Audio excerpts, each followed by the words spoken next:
Can a South African step up to this world stage and actually win a championship? Well, what can you say about this young man? Number 1, Greg Albertyn.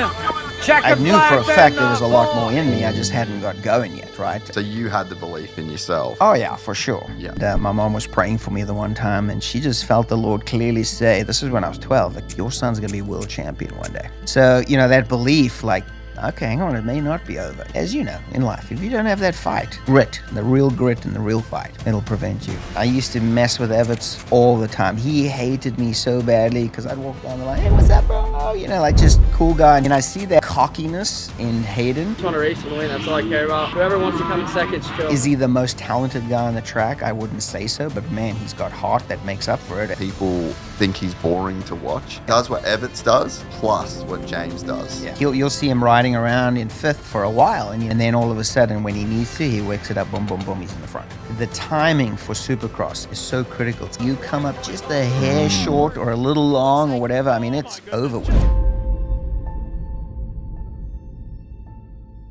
It is important to me that supplements I take are of the highest quality, and that's why for years now I've been drinking AG1. Unlike many supplement brands, AG1 conducts relentless testing to set the standard for purity and potency. Quality for AG1 isn't just a buzzword, it's a commitment backed by expert-led scientific research, high-quality ingredients, industry-leading manufacturing, and rigorous testing. I know I can trust what's in every scoop of AG1 because it's tested for 950 contaminants and banned substances, while the industry standard typically only tests for 10. I love that every scoop of AG1 includes probiotics, prebiotics, and digestive enzymes for gut support, rhodiola and B vitamins for energy support. So if you want to replace your multivitamin and more, start with AG1. Try AG1 and get a free 1-year supply of vitamin D3K2 and 5 free AG1 travel packs at drinkag1.com/gypsytales. Check it out. I met a gypsy. I'd say the Europe Greg Albertyn is probably a little bit before my time, but so, then so you maybe missed the best of my career. Maybe, maybe missed the best part. But then obviously, like your influence on GL and the South Africans that came. So you were always like this kind of legendary figure. You know what I mean? Like in the same way that like a Craig Dack and a Stephen Gall and Jeff Leask, they're all like the Aussies that came before, So I think you got in that same aura, Pretty cool. How long have you been out of it now? How long have you been actually retired for? Man, crazy. 2000 was my last season, so end of 2000. So what's that? 23 for 24 years. No way, dude. You say amazing. 2000 and it doesn't feel like 25 years ago, So this month, 30 years ago, I came to the States. Ian Harrison and I came over from Europe, December of 94, to race the 95 season. And so it's like 30 years this month. It's crazy. No way, dude. And still you love calling it home and... I do, yeah. It's definitely home, probably like you, Oz is still home to you, like in your heart's there. Yeah. And Africa's definitely still in my blood. All my family's back there. So definitely that is still home. But like if I had to move back right now, I'd feel like out of place, right? Yeah. There's so much to be grateful for to live in this country. There's so much opportunity. Like if you do anything well, you can do well financially, right? It's such a big market, such a great country. And got a lot of family, friends here, things like that. Yeah, it's especially California. I was actually literally just talking to Nate Ramsey today. I went and rode at Parla this morning, snuck in a little moto. That's cool. And I was talking to Nate Dogg and even California, people are so... I feel like sometimes Americans can be so down on America, and then especially like state by state. And I'm like, bro, for all California's flaws, God, it's a good place to live, like being down kind of like where you are, where I am. It's a really nice place to live. And you're right about opportunity. When you come from another place, mate, you can really do some damage here if you really work. Like the American dream is alive and well. Absolutely. And talking about California and the freaking idiot politicians we have and how they really doing their best to drive us out of here. Like you look to where you're going to move. It's like, Idaho, yeah, it's maybe beautiful, but it's freaking cold as heck, you know. And then where else? Tennessee, you know, then there's a lot of people. So, yeah, I mean, we've been mulling that over for a while, and it's like, I kind of like it here, you know, even though you pay 13.3% taxes and, you know, it's just insane. But But, yeah, I mean, I think, like, opportunity, the amount of people that are in and out of this place, and there's still, like, obviously the government sucks, but you everywhere, still, right? Yeah, but you still do get a lot of, you know, it's a pretty good place to be. Yeah, it's a wonderful place to be. I think too, when you come from, I can imagine too, so 30 years to America, but then you're probably 5 years in Europe before I that? raced five seasons in Europe. Yep. So 35 years ago, you left South Africa. What a maybe not like lack of opportunity, but if you want to go pound for pound, like when you come from a place like that 35 years ago, dude, it's so different. I'm sure you can like really appreciate it here. Well, you know, I was a very big fish in a small pond, right? I was winning all the races, and, you know, my parents were like, okay, well, what are the next steps? And next step, logically, for us at the time was to move to Europe. But, yeah, I mean, you know, you think about you're a hot shot in South Africa. Well, what is that really in the grand scheme of things? Because first race I did in Europe, I think I got like 15th or 17th. I'm like, and this wasn't even a GP. This was just a local race. I'm like, holy smokes, I've got a long way to go. Was it in like the Netherlands or something? Yeah, it was in... I think it was in Belgium or Holland, sandy track. Again, this is 35 years ago, so it's a little bit fuzzy. But yeah, I mean, there's like so many guys that were quicker than me and like a lot that were same speed. I'm like, geez, what am I in for here? What have I done the right thing? What was growing up in South Africa like 35 years ago? It was amazing. It was really, really good. You know, we lived out in the country. We had a track about 5 kilometers away, so I used to go ride down there all the time, and just, you know, I loved it. I mean, we lived, you know, I was always on my bike riding with guys that were faster than me, and you know, we had a national series down at Durban, Cape Town. We'd do the races, and yeah, I mean, I loved it. It was amazing. Obviously, politically, there was apartheid was it still going, heating up. Or was it just finishing, or where was it? You know, I left South Africa in end of 89, right? Yeah. Apartheid actually officially ended in 94. That's when Mandela was voted in as president of South Africa. But no, so apartheid was still very live and well. And, you know, I mean, I was a youngster, but I could definitely see there was definitely a segregation and a separation between whites and blacks for sure. Yeah, dude, that would have been crazy, eh? And just to be a kid that really... like all you cared about was riding bike. Yeah, like I mean, you're not like political as a 10-year-old, but it kind of does impact your life. It does. I mean, and I'll tell you stories about how it impacted later on as a professional. Because, really? Oh yeah. I mean, I wasn't able to go to Brazil ever to race the GP there in '91. No way. Yeah, because they wouldn't give me a visa. I almost didn't get to go to Sweden in '92. Wow. And I was leading the championship, I think, at the time. So yeah, I mean, it definitely affected me. But yeah, growing up in South Africa, you know, I would love to say that we were completely oblivious and we were just totally non-political and everything was perfect. But I mean, I think they talk about white privilege. That was white privilege. There's no question about it. South Africans had the white ruling party made sure that they had the privileges, right? And you know, hindsight's 20/20. But you know, growing up, you don't really realize it. But you know, it's two classes for sure. Yeah. We grew up in Australia, like way up north, where it's a lot of Aboriginal communities. So yeah, it was subtly and not so subtly like a big part of our life as well, you know. And, is that where Crocodile Dundee was killing crocodiles? Pretty much, literally, like right up in that kind of area. But yeah, it's like it's definitely around, you know. But I would always kind of just default back to you just don't pick your parents. Yeah, you know. No, you're right. But you know, the interesting thing for me is the more I traveled and get exposed to different cultures, different people, different colors and everything else, the color discrepancy just diminishes, right? It becomes less and less. And eventually you just, and I love what Martin Luther King says, you know, judge a person on the content of their character, not the color of their skin. Yeah. And as you travel more and get more educated and you broaden your horizons, you actually start to do that. Well, and there also it is weird when, like, where we grew up, it was pretty gnarly at times. And it shapes you because you end up being this kind of like collateral damage in the back and the forward, whether you like it or not. And yeah, it does like actually affect you because you are being like directly affected. You know, we used to get like beat up by different gangs and or families and shit like that. And there was a lot of that stuff going on. And I mean, it definitely it shapes you, and you're very aware of it. But yeah, you start to travel and you just realize that and I think it just goes away over time too, we're not that far from really crazy shit. If you go back 300-400 years, whoa. Yeah.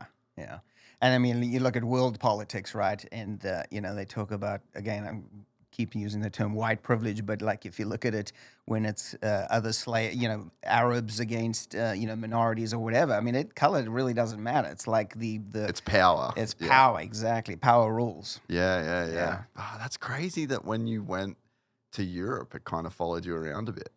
Yeah, no, for sure. As I mentioned, so I originally went as a South African citizen, and I could not race GPs being on a South African passport. They would the Motorsports South Africa was not allowed for me to enter as a South African. So I actually ended up getting a Luxembourg, I can't even remember, Luxembourg license so that I could register with the FIM. So I was originally I was sponsored by a Belgium team riding on a Luxembourg license. I mean, it was such a hodgepodge just to try and get around that because they would not allow me to enter as a South African. No way. Yeah. So was there anyone before you that did what you did, went from South Africa to the GPs? There was a few guys. Cole Prestwood was one of them. He was my really good buddy riding in South Africa. There was Gary Butcher. There was a few guys, Robbie Herring, but he was on a British passport. And, they had a little bit of success, but I think that's when Imparto was maybe heating up to the point where now it was a world, in the world spotlight, right? So that's why it was no, forget it, South Africa. We were sanctions and all kinds of stuff. Yeah, kind of like what Russia went through with Bob Brashev. There were a couple of Russian dudes that they would, and then Nikita Mazepan in the F1. I think everyone in F1 was there. They were like, whoa, let's get this dude out of here. Conveniently, right? Yeah, they're like, sorry, bro. The UFC held strong, though. There's it's all Russians in the UFC. Dang. So was there any guys that had real success on the GPs before you? Because I imagine back then the pathway wasn't exactly crystal clear of what do I do? How do I get there? There was no pathway. I mean, there was a few guys. Again, Robbie Herring was a multi-time South African national champion, or certainly a race winner. His family was from England, so he went to the UK, and then he started racing GPs. He'd win a GP here or there, but never won a championship. So nobody had ever won a championship before. So, I think for a lot of us South Africans, it was an unknown. Is it even possible? Can a South African step up to this world stage and actually win a championship? So I mean, it was definitely intimidating to say the least. Going over to Europe and wondering. That's wild. And to do it with Ian Harrison, and he's still doing what he's doing today. He's had a fantastic career, dude. He's had an amazing career, and he deserves every bit of it because, I mean, what a hardworking guy. So I was actually in Europe for 2 years before Ian, without him. I had a Belgian mechanic, and things just weren't working out and stuff like that. And eventually another long story, how I ended up getting a sponsorship from Jan de Groot, the JHK. Hey, we got time, so just go as long to tell the longest version of it that you want. But I mean, so when I first moved to Europe, December of 1990, I did a few races. I started in Holland. My very, very first pro race ever. I'd only been riding a 250 for about 5 weeks, maybe. No way. So it was an international invitation, and Stanton was there, Bale, Johnson, Ward, I mean, you name it. And I ended up getting second in the semifinal. So now I go on the start line. It goes Bale, Johnson, or Bale, Stanton, me, and then Johnson. And I'm like, I mean, these guys are my heroes. All I've ever read How old were you reckon? 17. 17, yeah. All I've ever done is read motocross action and believed every word of it. And these guys were gods. I mean, unbelievable. So I was so nervous. I mean, I ended up throwing up after the race and that. But to think, you pull up on the line and I'm like, good luck, Ricky. And he's looking at me. Who the hell's this clown? But, so anyway, so I did that race. And then eventually there was a guy by the name of Pat Bouland who worked at Oakley and was part of the whole Paris Supercross sort of selection team. And so he invited me to go to Paris. I did 4 races in the end of 89. Paris, Geneva, Maastricht, and I think Antwerpen was one of them or something like that. Yeah, right. They had a lot more Supercrosses back then. Yeah, I think it was a pretty good deal, and it was good for the riders. They all got start money to show up and do it, and the races were full. I mean, definitely they filled out the stadiums. So yeah, I went over as like a little test pilot with some little bike shop out of Belgium called MXON, and they just kind of threw a Kawi together, and we did these 4 races, and then was hoping that the next year we could come back, and they were just very local, and but they were like, okay, well, we can do some GPs together and stuff like that. So then I came back in, I think it was like February or March, to train for the season. But they wanted me to do the Belgium Championship because, that's where they were based. So with very little support, I mean, Kawi wouldn't even give us any bikes or anything else. They would just buy them, deck them out, put some suspension, a little tuning, and that was it. And so did you ride for them, do the national stuff, and then just do GPs on your own, or how did the GP No, we did stuff? it together. Yeah, we did. Oh, so they ended up taking you to do the full so GPs. we just had a little van. I mean, it was like a little Sprinter van. We'd put so our you stuff just in. full bare bones for the first part? Full bare bones, private. No way, dude. 100%. Well, I mean, listen, who's this guy from Africa? We've never heard of him. Yeah, he's potentially got some talent, but there wasn't a lack of talent over there at the time. No, there wasn't. I mean, I was raised. Everts' career and my career were like this. He was starting off, and so was I. That's so crazy. And so how did you first meet Ian? Like, were you guys childhood friends? So we became friends at about 14. I was doing the nationals in South Africa. He was as well. As a senior? No, just I was like 125 juniors. So I think it's like 16 and below or something like that. Yeah. And we went to Sandy Track, and he was having some challenges jetting his bike because he did everything on his bike at the time. His dad was like, just kind of chilled out, and he was there for the ride.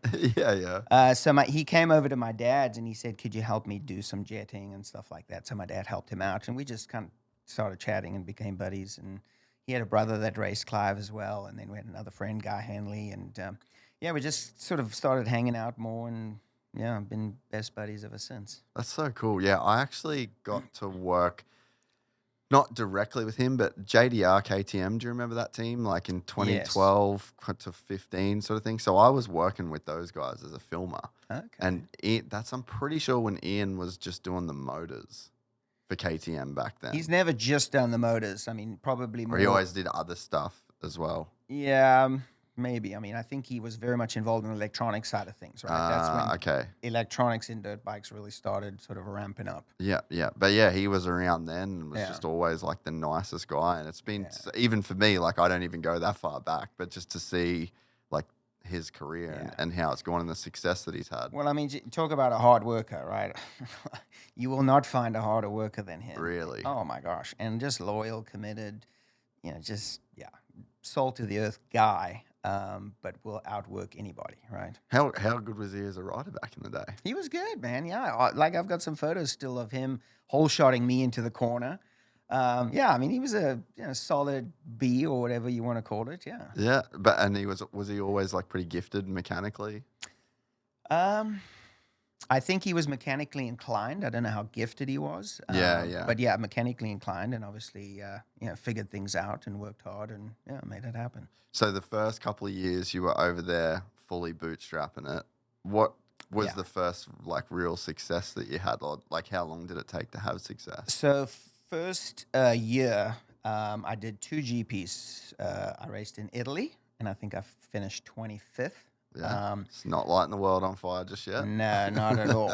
Second GP was in Holland, and I got 5th, I think, 5th overall. So Bobby Moore and I were kind of battling. Third GP I went to was in Czechoslovakia, and ended up a couple Frenchies cheated, cut the track. What'd they do? Oh, cut the track. Yeah, because it's time qualifying, so they take the top 40 riders on time qualifying, and a couple guys cut the track. I was like 41st or something like that. Struggling with suspension. Anyway, long story short, I didn't get to ride the first moto because everybody came to the gate, but 1 or 2 guys got hurt, second moto. And I'm coming around probably 25th or something, dust everywhere, and I hit a pile of tires over the bars, break my scaphoid navicular. So I sat out for literally 4 months of that season, didn't get to race at all. So I'm sitting in Belgium, homesick as hell. What were you doing? Good question. Homesick as hell. Trying to do a little bit of running and training and stuff like that. No friends. My parents eventually came over for about 3 weeks or something like that. And anyway, always thinking, oh, maybe it's just going to heal in a couple weeks. Maybe, like thinking I'll be back on the bike soon enough. Anyway, it took 3 months for the thing to heal. Because it's kind of not that bad. Like you can kind of not even have a cast and you can still do stuff and then just certain things hurt. Yeah. Like it's a weird injury. Well, I didn't even think I broke it at first. For sure. 2 weeks later, I went to the track and I could not ride. Like every bump was just like agony. So eventually got x-rays. But I'm sure when you were just living, you were like, I can just probably be careful of the way I hold a cup, like that kind of thing. Yeah, so I missed pretty much the whole season, and then we did a road trip down to Spain and Portugal for the last 2 races. And what was the road trip like? It was gnarly, dude. It was this sponsor of mine, his wife, their 2 kids, my parents, myself, in a motorhome no bigger than the studio, tiny, with a trailer on the back, and we did 2,500 kilometers down to Portugal. Wow. Yeah. What countries would you have gone through? Do you remember? Well, I mean, obviously, you leave Belgium, you drive through France a heck of a long way, Spain. Yeah. Wow, that would have been a trip, bro. It was a trip. Young South African kid just like fully seeing all of Europe. Then we get there, and the Spanish race, I think we ended up doing the Portuguese race. I can't remember. A bad result. I mean, maybe top 10, something like that. Spanish race ended up getting a blowout because it was totally, it was drought, and they couldn't water the track or whatever. So they ended up canceling the Spanish race. So that was it. That was the year was done. Eddie Masarden and us had a bit of a falling out, and they were like, we're done. So I actually came back to South Africa with nothing. Yeah, I was going to say, that's probably hard to commit to doing another year. Well, I was all in. Yeah. But but results-wise, like, you'd be thinking, man, this is tough. Yeah. Like, this is tough. Well, for sure. I mean, I knew for a fact there was a lot more in me. I just hadn't got going yet, right? I just didn't have the experience, the opportunity, whatever. So you had the belief in yourself. Oh, yeah, for sure. Yeah. Definitely. Yeah. But I got back to Europe. I mean, I got back to South Africa probably November-ish, and I'm like, okay, this is it. We've given it our best shot. My dad had obviously put in a lot of money to support us to that point. He's like, I can't keep going down this road. I don't know if that was 100% true, but I thought we were done. And anyway, next minute, this fax comes through. I'm like, what the heck?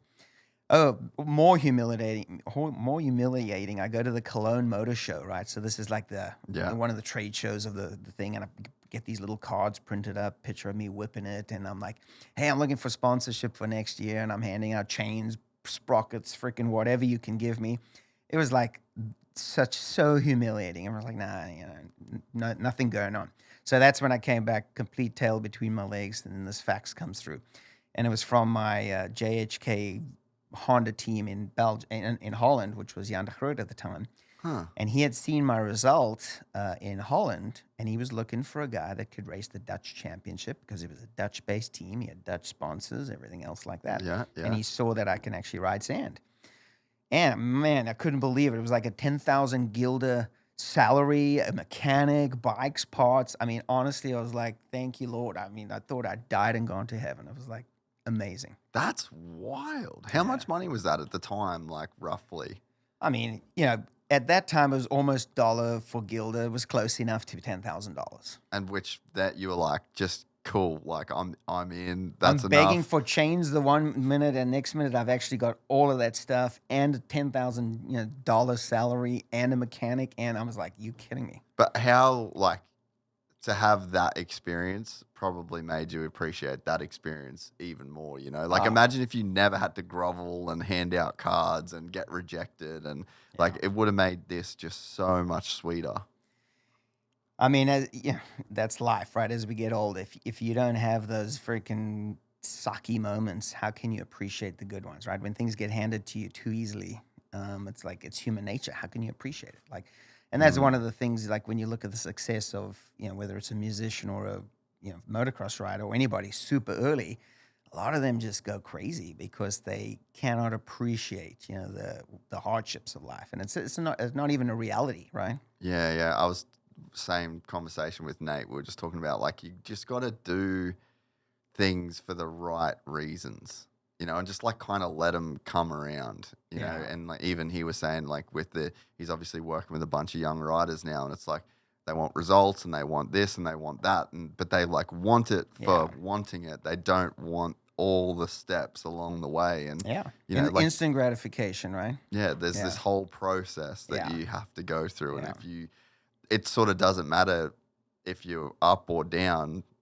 If you kind of feel like you're getting there, and it's cool that you had that self-belief the whole time too, to where you're like, nah, if I just keep getting better, and I know I got more in me, and I can just, if I keep chipping away, because I mean, that would have deterred a lot of people. Well, I mean, I honestly thought it was done. I was like, okay, well, we've given it our best shot, and it's done. But, I mean, funny little story. Do you have a water by chance? Yeah, there's one right there. That's Thank for you so much. Yeah. You know, funny little story. We grew up in a Christian household, and my mom was praying for me the one time, and she just felt the Lord clearly say, this is when I was 12, like, your son's going to be world champion one day. She was reading an article on some road race guy.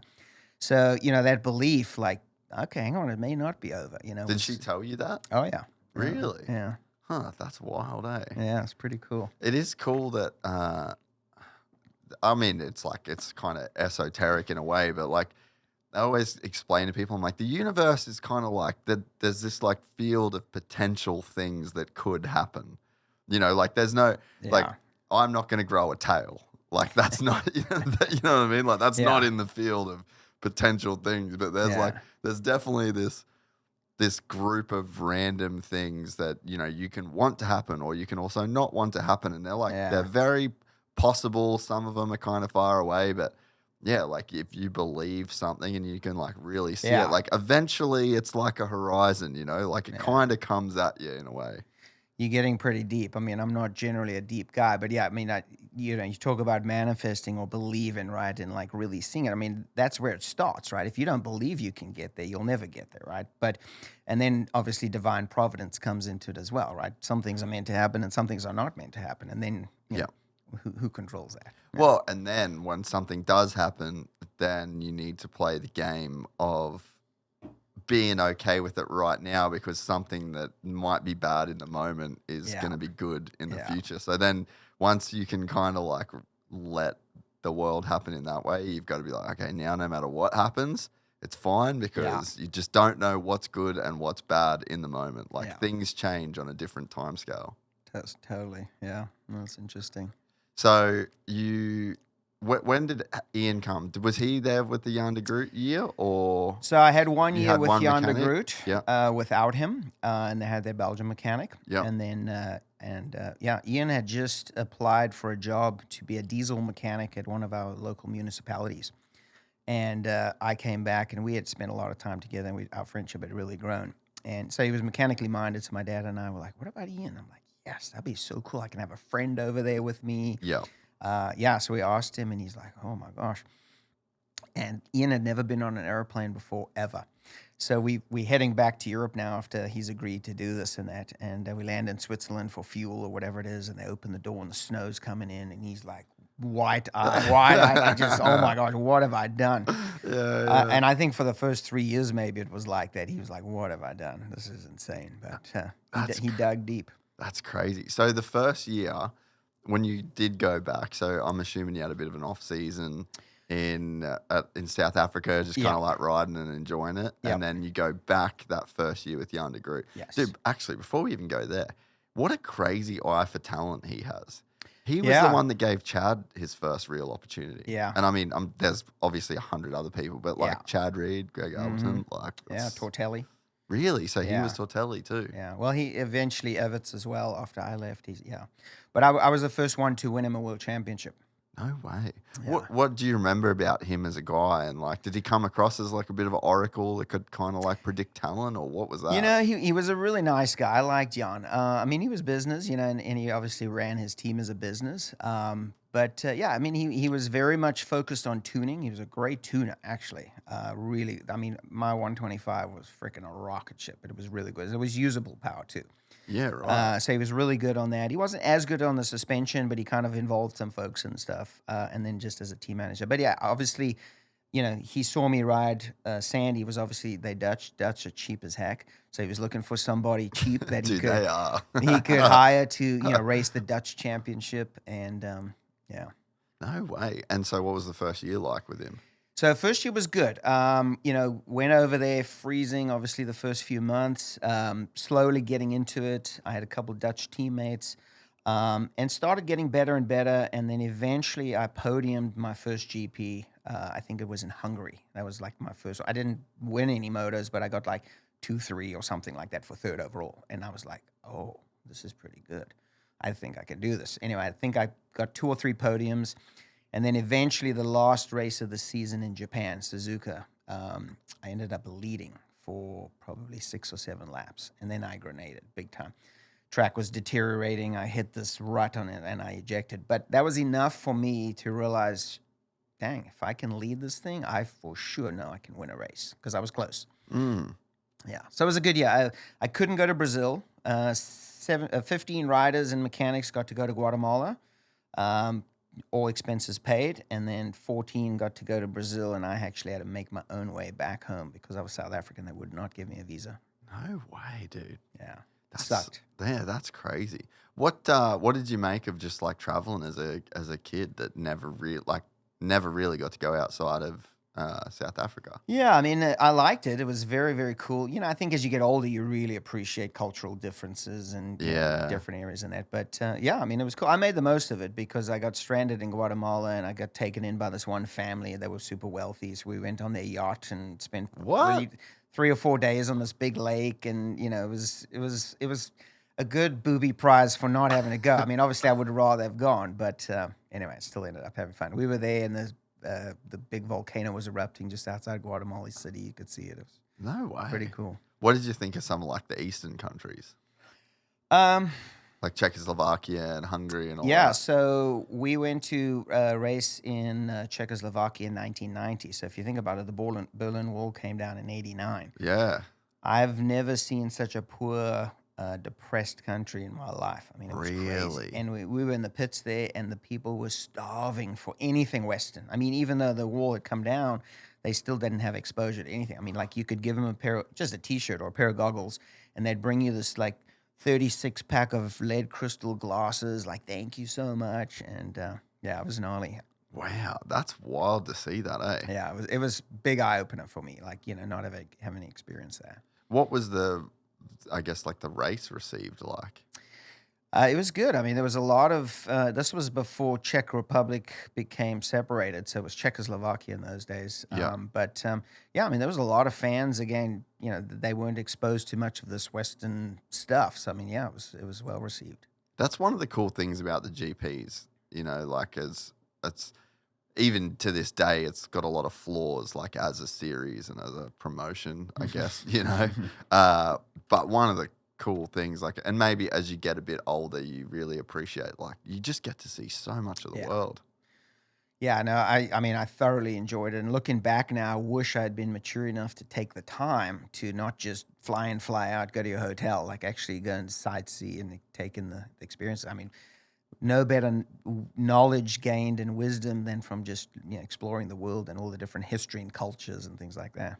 Yeah, but I think when you're as young as you are and as focused as you are on becoming a world champion, you know, it's pretty hard to have maybe capacity for other stuff in the moment. Maybe, you know? Yeah. I mean, I think a maturity level is probably the biggest factor, right? You don't appreciate all the differences at that age. Yeah, yeah. So you lead some laps in Japan, and then that's the first time where you're like, oh, I could win a race. So it was really just stages for you where it was like, I think I could be a guy that can race in the GPs, and then you go and make that. And then it's like, I think I could top 10. I think I could top 5 podium. Yeah. I think I could. So you really just brick by brick by brick by brick. Yeah, definitely. Yeah, and then 92 season was, so I ended up finishing 8th in the championship. Pit Byron and I were same on points, and we were buddies. No back way. Yeah, we were buddies That's back cool. in those days. Yeah. I think for the following year, he had number 9 and I had number 10 for the 92 season. But so then Jan saw the potential, so he actually brought in Dave Strybos. I don't know if you remember the name Dave Strybos. So he was already a world champion maybe 4 or 5 years previously. Yeah. And so him and I now were the teammates on the 92 125 championship for Dutch championship as well as the world championship. And, man, talk about iron sharpening iron. That was the best thing that ever could have happened because he challenged me every step of the way. I mean, when we'd go testing, he'd, like, put in a quicker time than me. And then I'd be like, oh, man, and I'd, like, freaking ride my butt off and I'd get a quicker time, and then he'd go out and beat me again. And we were constantly just improving not only the bike, but each other. Yeah, I mean, it was really good. Was it fun? Yeah, I mean, heck, to all of a sudden, well, I mean, as the season started getting on, but yeah, to really be riding well, healthy, good bike, and freaking setting some amazingly fast laps. Yeah, and then obviously winning started coming. That was super fun. Yeah, because I think sometimes with teammates that are that at each other, especially like, I don't know, maybe it's worse these days with social media or whatever, but you sort of see so much like drama. Well, and there some was people no can't, drama. Some people can't take that competition every day. It was super camaraderie. I mean, he obviously didn't like getting beaten by me, and I couldn't stand getting beaten by him. So, but there was no drama, absolutely none. And I mean, I personally have never been one for getting sucked into that stuff. Yeah.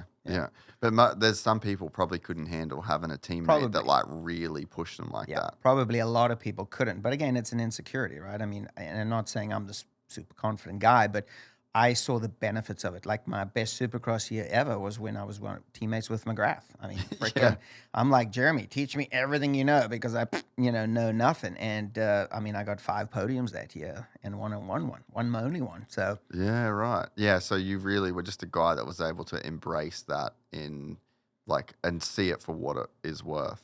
Yeah, I mean, heck, if you're not being challenged, right, and who better to challenge you than somebody you're riding with all the time? I mean, that's the best way.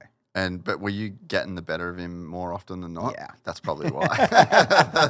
That is probably why, Yeah. It would really suck if he's getting the better of you over and over. But, I mean, I had that with Jeremy, right? You got both sides of it. Even though it was the best season I had, and he didn't win, he lost to Emig due to flat tire or whatever you want to say. But, still it sucked, but it was like better than I probably would have done without him being my teammate. That's good perspective. And so that was what was the first year you won the World Championship? So 92.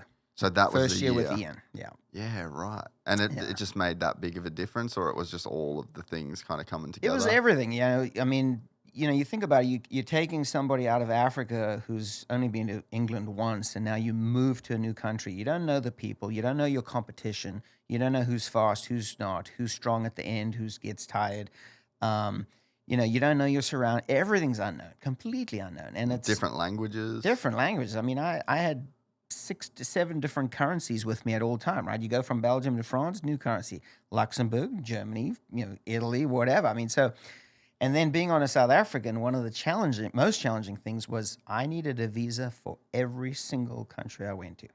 So, no way. So Belgium was kind enough to give me a 12-month multiple entry visa. That was the saving grace. So then I had a second passport where we were constantly just going and applying for visas. So if I went down to Italy, I would have to get 2 German visas. They wouldn't give me a multiple entry visa. So I'd have to get one on the way down and one on the way back. I mean, I'm telling you, the amount of money, time, and effort that we spend at embassies getting visas for every single country. And as I mentioned, couldn't even get into Brazil. 92, my visa for Sweden came in like 3 days before the GP, purely because they didn't want to allow South Africans in there. Dude, that's such a... I know the process. It fully sucks. Yeah. You got to want it, because it can be such a drain on you. Yeah. I mean, my dad was super instrumental in, just facilitating. And a lot of the time, they wouldn't allow you to apply for a visa out of your home country. Yeah. So I'd send my passport back, and my dad was like off to there. He was making it happen. Dude, what a nightmare. Yeah. It wasn't easy, put it this way. I mean, to get where we got to, there was no easy road. That's for sure. Do you think that by you doing it, it did make it easier? Like, you guys were really able to pass on a lot of experience to other guys that come after you, do you think? Yeah, well, yes, absolutely. I mean, again, like if somebody's done something before, like nobody nobody ever thought anyone could break the 4-minute mile until they did, right? Then all of a sudden everyone breaking the 4-minute mile, right? Yeah. So, nobody had been a world champion from South Africa, a motocross world champion. I was the first person to do it. What does surprise me is there's a lot of South African kids coming up that don't even bother to ask for advice or anything. And it's like kind of like interesting. And, I'm an open book. I'm willing to help people. You're very approachable, yeah. Yeah, I mean, I will help anybody with humility out, no problem. But people don't even ask. People probably, you're big deal, you know. Like, for someone to very just big deal. but on paper, you know what I mean. Like, if you're just someone that doesn't know you, and you look at it like, oh, that's Greg Albertyn did this, multiple world champion, and this and that. Like, it's probably you probably don't seem like people could easily maybe. But yeah, I mean, it's cool to know. Like, I actually I've met some really cool South Africans actually, like on my travels over the years. We spent a bit of time in Dubai. Okay. And there's a kind of a good group of South Africans that ride over there. And there's a couple good kids, and they go to Europe, and they're doing the whole thing. So it's funny how the Commonwealth countries all tend to hang out, right? Kiwis, Aussies, Brits, South Africans. Yeah, I've got a friend in San Clemente that I always hang out with. He's Irish. Okay. And like me and him went for a mountain bike ride the other day, and I got home. My wife's Russian too, so I've got like a big mix of people around me. But yeah, I got home and I was like, fuck, I love hanging out with him, mate. Like, it's just honestly like having an Aussie around. Yeah. And you can just, I don't know, there's something. You guys all swear like hell, right? We Irish do, and Aussies. Yeah. But yeah, there's like I don't know, something about the Commonwealth. There's the influence, I guess. I think a lot of the cultures just growing up, right? Maybe the British influence in us and whatever that may look like, the colonial side of things. yeah, for sure. Yeah. So then, what happened in '93? So that was the first year. Well, actually, how hard was it for you to get used to riding sand in the Netherlands? Was that a big learning curve? It wasn't. I mean, I was pretty good at it right off the bat. We had quite a few sand tracks in South Africa, so I grew up riding sand, not all the time, but once in a while. So I enjoyed sand. So I think I actually won the Dutch championship in '92. No way. But they wouldn't give it to me because I wasn't Dutch. No. I'm serious. And '93, the same deal. They wouldn't give it to me. They found some other technical reason or something. I can't remember if it was '92, '93, whatever it was, but I won 2 Dutch championships and I was never awarded the title because I wasn't Dutch or whatever the other excuse was. What did Jan de Groot think of that? I mean, he didn't really care too much or whatever. I can't remember. It wasn't like a big deal to him. I mean, I think he maybe complained or something, but he was kind of laid back a little bit. Yeah, right. Yeah. That's crazy. Yeah. So you win the championship in '92. Yes. Then '93, what do you do? When do you step up to 450 to 250? So I don't know if you remember in those days, the 500 GPs were the premier class. Yeah. Premier class for the longest time. Yeah. And then, Thorpe, Nicoll, Gabur's days, right? And then all of a sudden, Yamaha wasn't making a bike and Suzuki wasn't making a bike. So the class lost its luster as the premier class. So '93 was the very first year where you had a bunch of 500 guys coming down. And then you had some 125 guys going up. So Kurt Nicoll came down. I can't remember the exact names in that, but he was one of the main ones. So, I'm a kind of guy, once I've achieved something, it's like I've achieved it, let's move on. You know, and I really respect that in guys like Ricky and Dungey, and that these guys just win these championships over and over, and it's like, oh my gosh. But anyway, I digress. So I won the 125 championship. I'm like, let's go to 250s. And everyone's like, freaking, this guy's got nothing. I mean, he's won 1 championship. Who does he think he is? But so in '92, they went to 3-moto format. And it's not really relevant, but it's kind of interesting. So 3 25-minute motors plus 2 laps. Bro. Dude. That's savage. It was gnarly. No track prep. Sketchy tracks. No track prep. Maybe a little water. But yeah, anyway, so I was fully prepared. My '93 Honda was phenomenal. That was a good year. So good. So good. So very first GP was in, I think it was in Montevarchi in Italy. And I get a reasonably good start, and I think I finished 3rd, but I had 0 front brake. Ian had mounted the throttle housing a little too far forward, so that the bolt was sticking out. So when you go to pull the brake, it was hitting the bolt. No way. So no front brake. So I think I finished 3rd or 4th, something like that. You think you'd do that today? Well, everybody's fallible, right? But probably not. He'll have learned that lesson. But anyway, I said to him, you fix that, I'll win. For sure, I know it. And anyway, he fixed it, and I won the next 2 motos. And that was the best season of my career, man. I freaking dominated. So, really? So Everts was healthy. We had Donnie Schmidt, Everts, Trampus Parker, Puzo. I mean, everybody who's anybody was in that championship. And freaking crushed him. It was a great year. So what was it about it? Well, again, experience, confidence, bike, everything had just kind of come together. It was enough. It was seasoned and marinated enough for that. If I was going to win, now was the time to do it. And just momentum.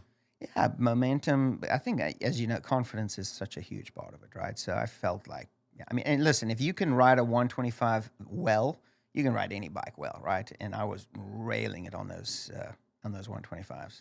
It's kind of a shame those bikes have gone away. Yeah. I mean, you can see why, and everything gets better. And if you ride a 125 now, you're like, this thing is so slow and shit. Slow. But let me tell you, man, you're off by 2% coming out of the corner, whether it's RPM, whether it's just a little, you lose that speed, right? Whereas these 450s, 250s, they make up for that. Whereas that was like a millisecond, and that was enough. You do that 5 times in a lap, it's a quarter second. Mm-hmm. It's kind of almost the MotoGP argument now, like you're so much electronics. Yeah. And the bikes are so sophisticated, and it's gotten to a level where like one bike can win. Yeah. There's this bike can do this, and this. And you just wonder, you're like, man, the days of like Doohan and Rainey and just like that. Schwantz. Yeah, Schwantz. Like they were just riding these absolute animals, and you just had to be. Yeah. But even like Casey 07, like absolutely. on the Ducati, it's like that wasn't an easy bike to ride, and not a lot of help. He made it happen.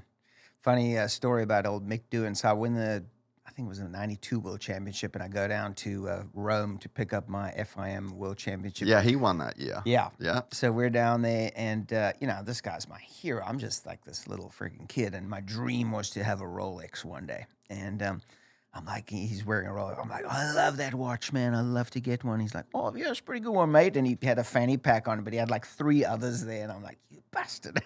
No way. Oh, yeah. He was loaded back in those days, and he had like 4 Rolexes with him. I was like, oh. Did you ever get to hang out with him any other time?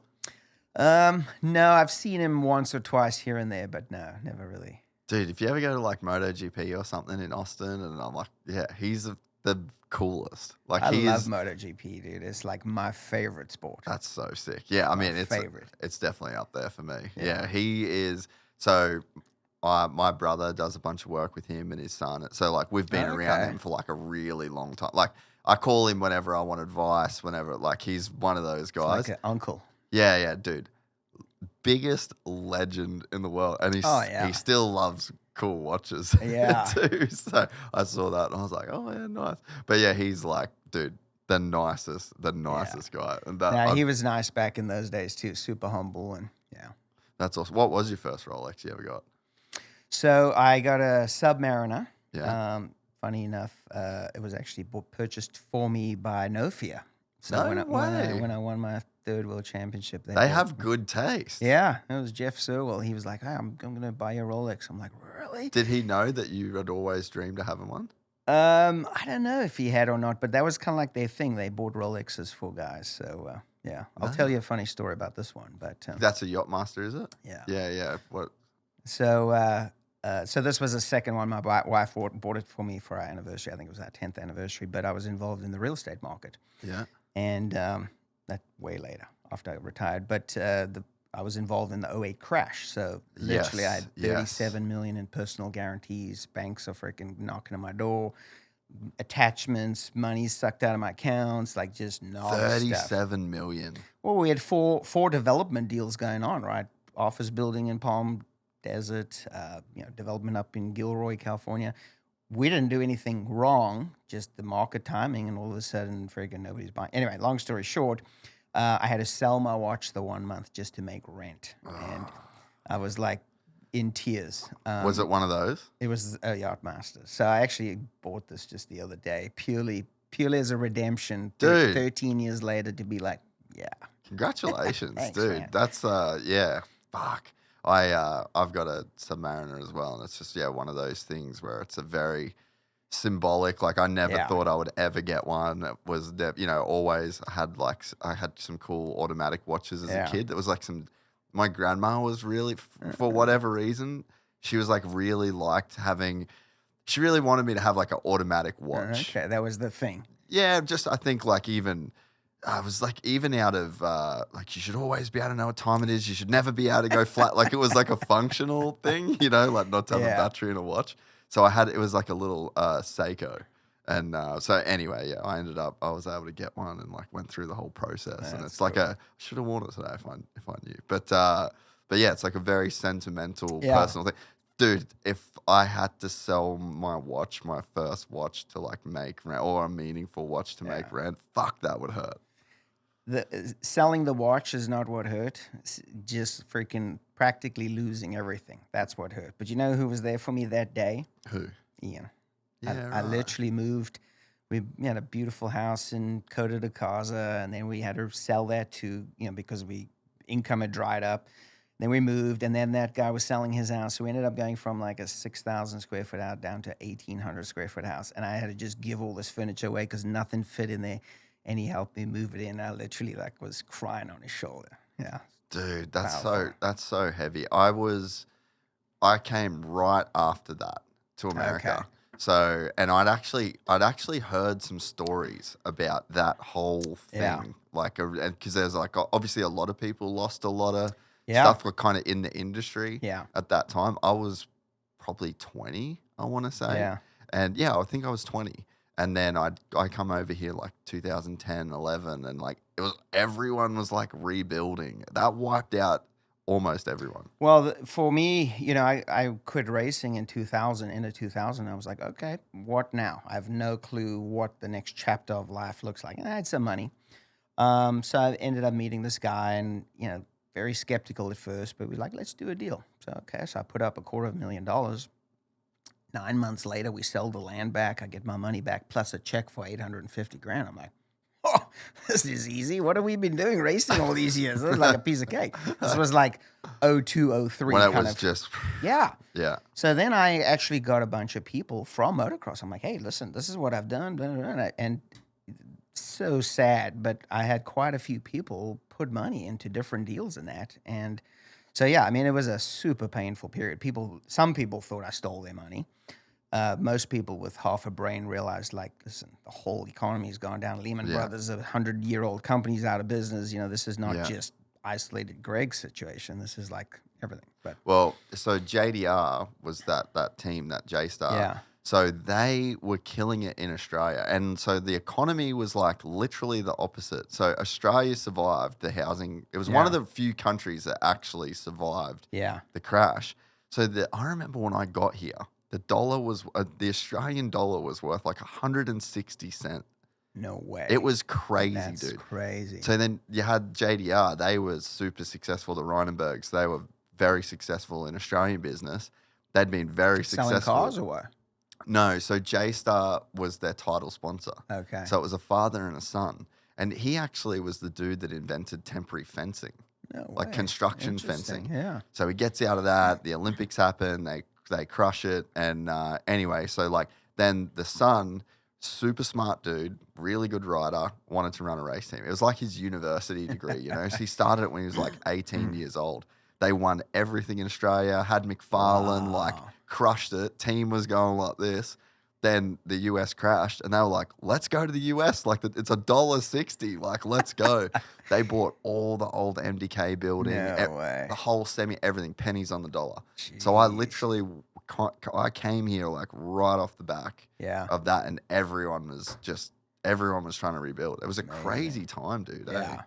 No, I wouldn't wish it on my worst enemy. I mean, as I said, I got out of racing, and all of a sudden I'm making millions in real estate, and I'm loving it, and it's fantastic. And then the music stopped, and freaking there was nothing you could do. No, dude, you could not refinance a deal. It doesn't matter how much equity you thought you had in it. Yeah, no refinancing. Nobody's buying anything, and you've got millions of your own money, let alone other people's money in these deals, and it's just like gone. Yeah, it was crazy, dude. Brutal. Crazy Absolutely to watch it, brutal. yeah. I mean, I'm not going to lie. It was probably the toughest decade of my life. I mean, since the age of 21, I've never made less than $250,000 until then. And there was 4 years where I didn't make a penny, and I'm just...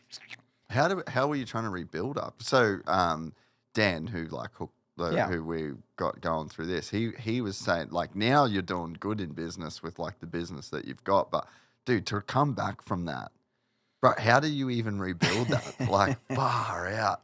Well, it's a crazy story. One, never giving up. Well, yeah, I mean, but what's the option, right? I mean, what are you going to freaking give up? You're going to become homeless? You got a wife? You got kids? I mean, I wasn't really employable from like I'm going to go get a job somewhere, right? I mean, yeah, I didn't even graduate you're from high the school, school of right? hard knocks. Yeah, bro. Yeah. So a friend of mine, give him props, Randy Sutton. He had a business, a rep agency in Arizona. He's like, hey, do you mind helping me out? I'm trying to grow in California. I'm like, sure, Randy, I got nothing going on. And, we're selling a few products in Southern California. Edison's giving these purchase orders of like 150,000, 200. And I'm like, the economy is dead here. These guys are still writing big checks. So anyway, long story short, I worked with him for 2 years, and then I left with his blessing, started my own business. But that's when I had to sell my watch to make rent because freaking, to get something approved at one of these utilities, it's a 1 to 3 year process. Huh. So, I'm starting off brand new. You don't see a check for 3 years. I mean, you are freaking dying in the beginning. So, anyway, long story short, but... that's a grind, dude. Super grateful. I mean, now we've got 17 employees. Last year we sold over $300 million worth of product. I mean, that's crazy. Yeah, and it's a great industry. Utilities, people need power, and yeah. But if you have ever said to me, "Would I be in this industry?" I'd be like, "Yeah, like how? Why? Yeah, what does a transformer do? It transforms." That's about the extent of my knowledge. Yeah, that's wild. Yeah, and I mean, it's one of those things. Like, even with me running this, like, I got no help. It's just like it's literally all on me. If this shit goes kaput, like, and I've had a couple times. I had a warehouse in Australia burned down in July. That was my Australian studio. So I literally lost everything. Like, I didn't even know how much I had. Like, I'd never done stock take on, like, what's your life? Yeah. Like, how much have you... I've just been going and going. Fire just ripped the whole thing apart. And it was, like, such a weird moment. I was lucky enough that I'd worked hard enough to be in a position where I could buy new cameras. Sure. And I could just... I didn't even talk about it for 2 months. Like, I just kept going business as usual before I even said a word. But I was like, fuck, I'm like locked in. Like, I can't stop. I can't pivot. I can't, like, exactly. What am I going to do right now? Like, if I decide I don't want to do, like, luckily I love my job. But I'm like, I got a wife. I got 4 dudes that work for me. I'm like, this is a lot of responsibility, and you just got to keep going. Yeah, absolutely. No, and I think that's it. And it's funny. I think it's a lot of people, but I noticed from guys from foreign countries, they dig deep, and it's like there's no option, right? We don't want to go back to live with our parents. Hey, can you guys help me out? I mean, it's like we're here. I've had to a few times. Yeah, there was my first stint here, 2018. Rug got pulled out from underneath me. It's funny, like, to buy the watch that you had to. Yeah. That you had to sell. Like, I had the really crazy expensive camera, and I had I lost that essentially in 2018 when I had to go back to Australia. 29 or 28, living at my parents, and everyone's like, "Fuck, what a loser," Lost that camera, which was like my thing. Yeah. And then I ended up buying one back. Nice. The same, but then I lost it in the fire. So I'm like, I'm fucking done with that thing. I don't need it. Get a new model. Yeah, but I mean, it's just I think you're right. Like, when you don't, it's like burn the boats in a way. Yeah. You just don't really have another option. No option. Yeah. Fuck, what a grind though to get back to do what you're doing now. Yeah, I mean, as I said, it's been a decade of just freaking grinding and hard work and a lot of effort. But yeah, very grateful from where I've at. We've got 2 businesses that are doing great, and yeah. Like you said too, you kind of do learn who your friends are. Like, there's definitely, I'm sure now, like, you can look back on it. I'm sure that's probably a hard one, but like, there's definitely good stuff that comes out of it. Like, you really the circle would have got smaller in a good way. Yeah, I mean, and especially these riders of today, all the hangers-oners, and oh my gosh, I never really got sucked into that or embraced that much. But there were always people like yes men that'll always like kiss your brown nose you, oh, you're the best. But when that happens, then you really see who the true friends are. Yeah. That's wild. Would have been just kind of coming in when you were like early 2000s. the man friend. Everyone's kind of cool. A lot like you probably got like the real start of that era. Yeah, I mean, I think I was phasing out as that was starting. I mean, there was always the man friends. I mean, I remember MC had a couple, and but they're probably still real friends to this day, right? Yeah, but I obviously came from a foreign country, so I didn't have the kids I grew up with, right, other than Ian. So that would have made a difference. Yeah. So you do 93, 250, and then 94.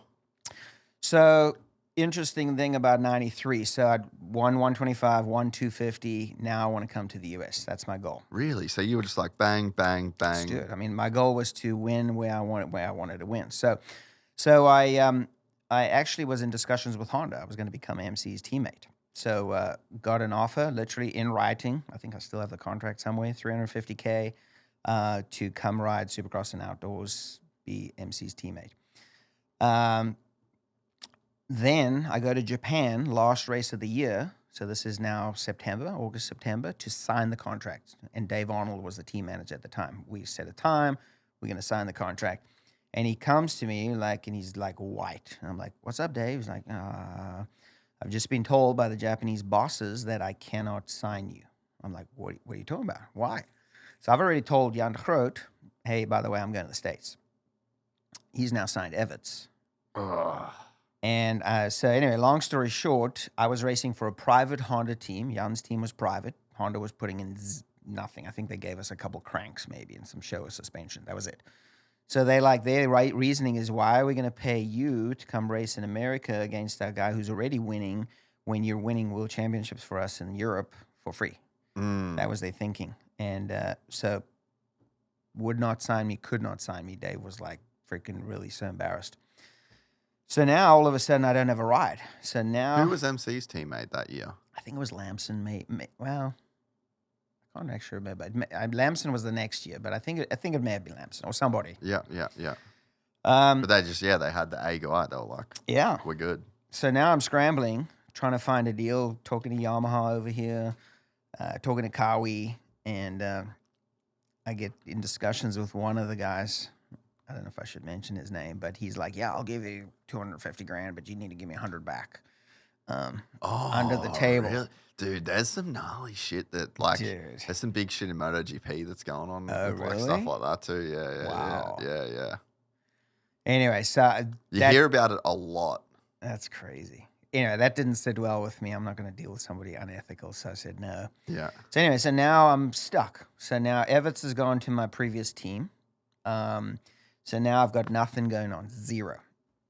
So I eventually approached Sylvain Gaburs, which is Everts' old team manager for Suzuki, Michele Rinaldi for Donnie Schmidt's old team manager for Yamaha. And they both discuss it, and they say, we're going to give you the same offer, but you got to pick who you want. So, I mean, I was living in Belgium, ended up choosing Sylvain Gaburs. The worst part about all of it is that stupid Biaffi crap gear was both of their team sponsors. So I had no choice but to sign with their freaking... Who were you before? Were you No Fear before? Sinisala. Sinisala. Yeah. Which was pretty cool in Europe back then. Yeah, it was great. Yeah. MC was Sinisala over here. Yeah, that's right. Yeah. Anyway, so long story short, we ended up jumping on the Suzuki and... Why'd you pick Suzuki? Well, they were based in Belgium. I was already living there. Yeah. In hindsight, I probably should have picked Yamaha. I think there was just for the bike. Yeah. But then I would have had to relocate down to Italy, But again, in hindsight, I probably should have done that. It would have been a much better deal. But anyway, we ended up picking Suzuki, and man, that first 3 or 4 months of the 94 season, I struggled so bad. Just with the bike? Yeah, totally. I mean, it was set up for Everts. I don't know if you've seen Everts ride. Just stood up everywhere. Gifted, smooth, freaking looks like butter. And I'm like, and it just wasn't working for me. Suspension was way too soft. So, yeah, I mean, I had literally, I thought, I'm going to lose this world championship. So I called my dad. I'm like, Dad, I need you to come over. And we tested and changed everything. And then eventually I won the GP in France. I think it was like the 4th GP. Was it an A then? Yeah.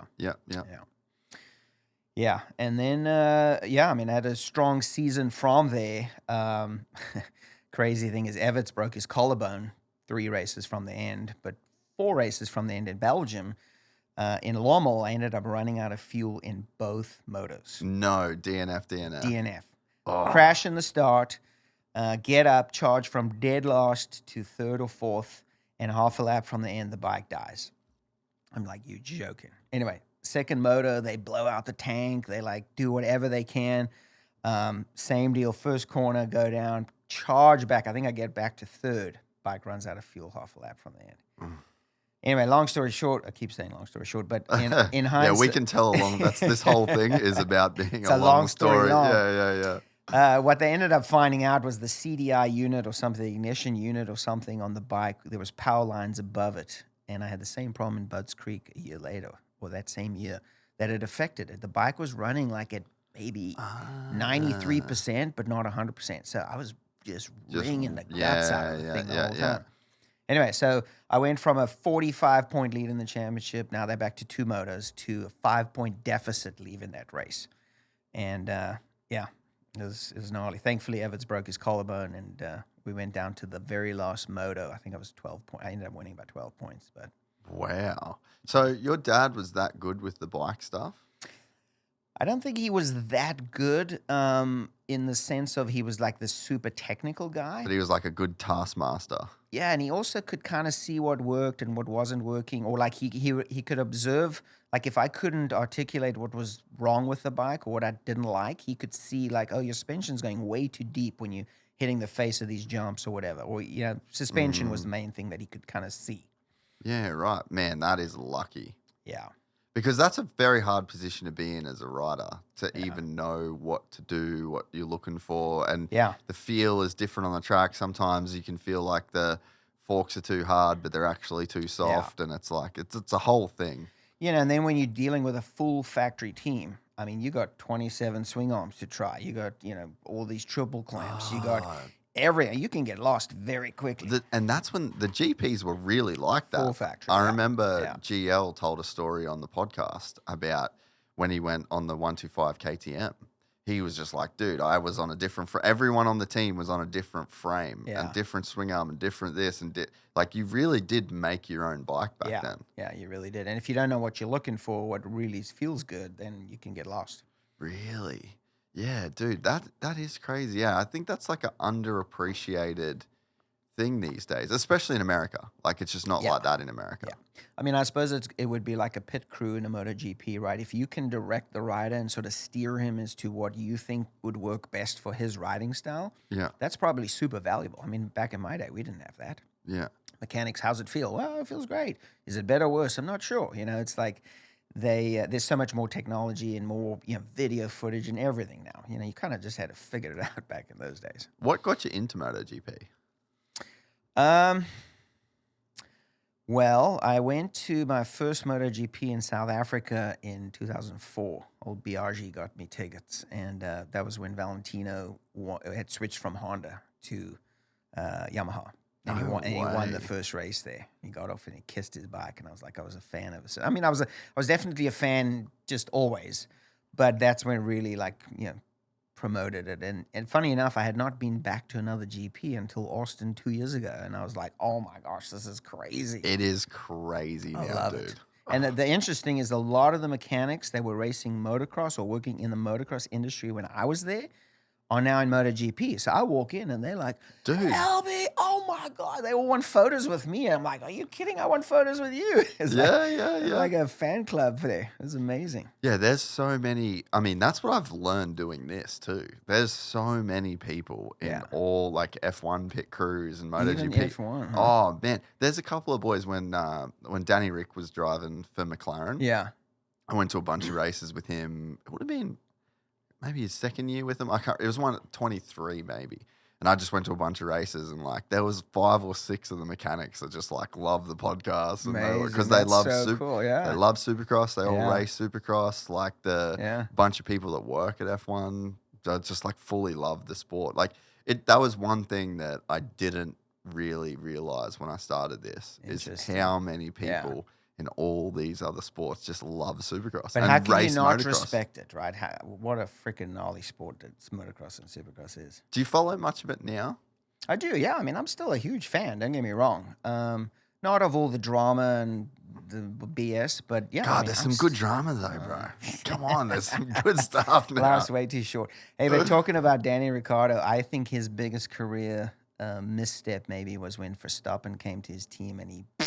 Yeah. Because I know that would have made me rise to the occasion and probably would have done the same thing for him. And then he floundered around with a bunch of subpar teams.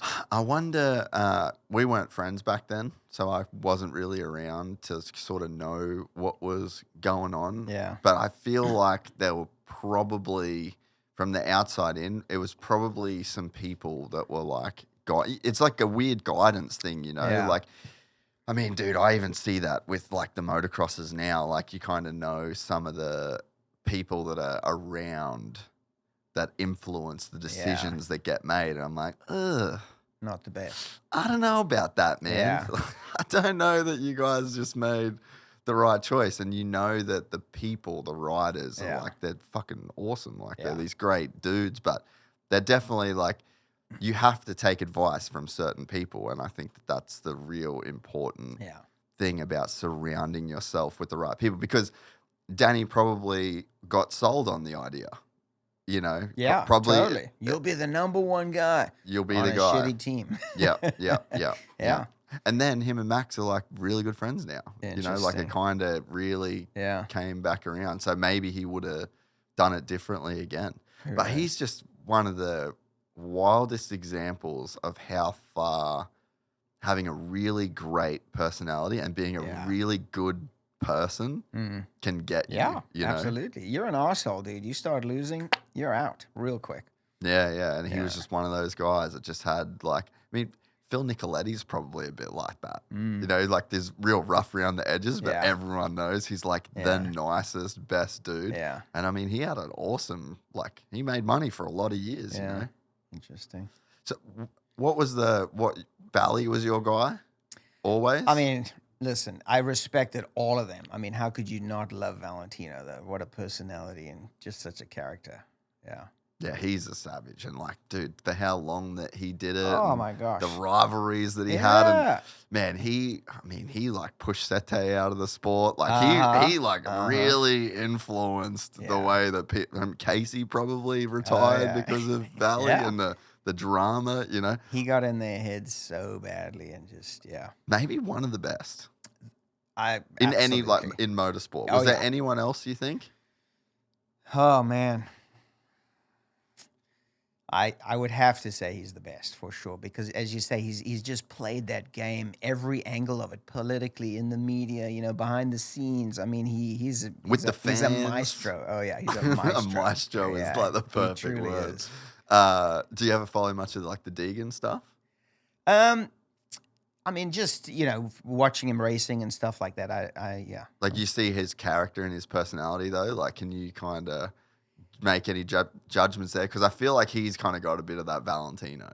Potentially. I mean, you know, don't get me wrong. The guy is super talented, hardworking. There's no question about it. He kind of, in a way, reminds me of the way I used to run the paddock in the GPs. Like, I had everybody psyched out before we even got to the line. Really? Oh, man. I used to mess with Everts all the time. He hated me so badly because I'd walk down the line, hey, what's up, bro? You know, like, just cool guy. And they're all, like, serious. And Europeans tend to be quite serious. Yeah. And I would just be, like, this free-spirited, fun-loving guy. And Everts hated me so badly. So, I mean, I see that cockiness in Haiden.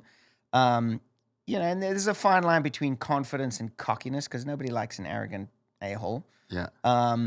So, you know, I think Brian's doing a good job of sort of monitoring that. Yeah.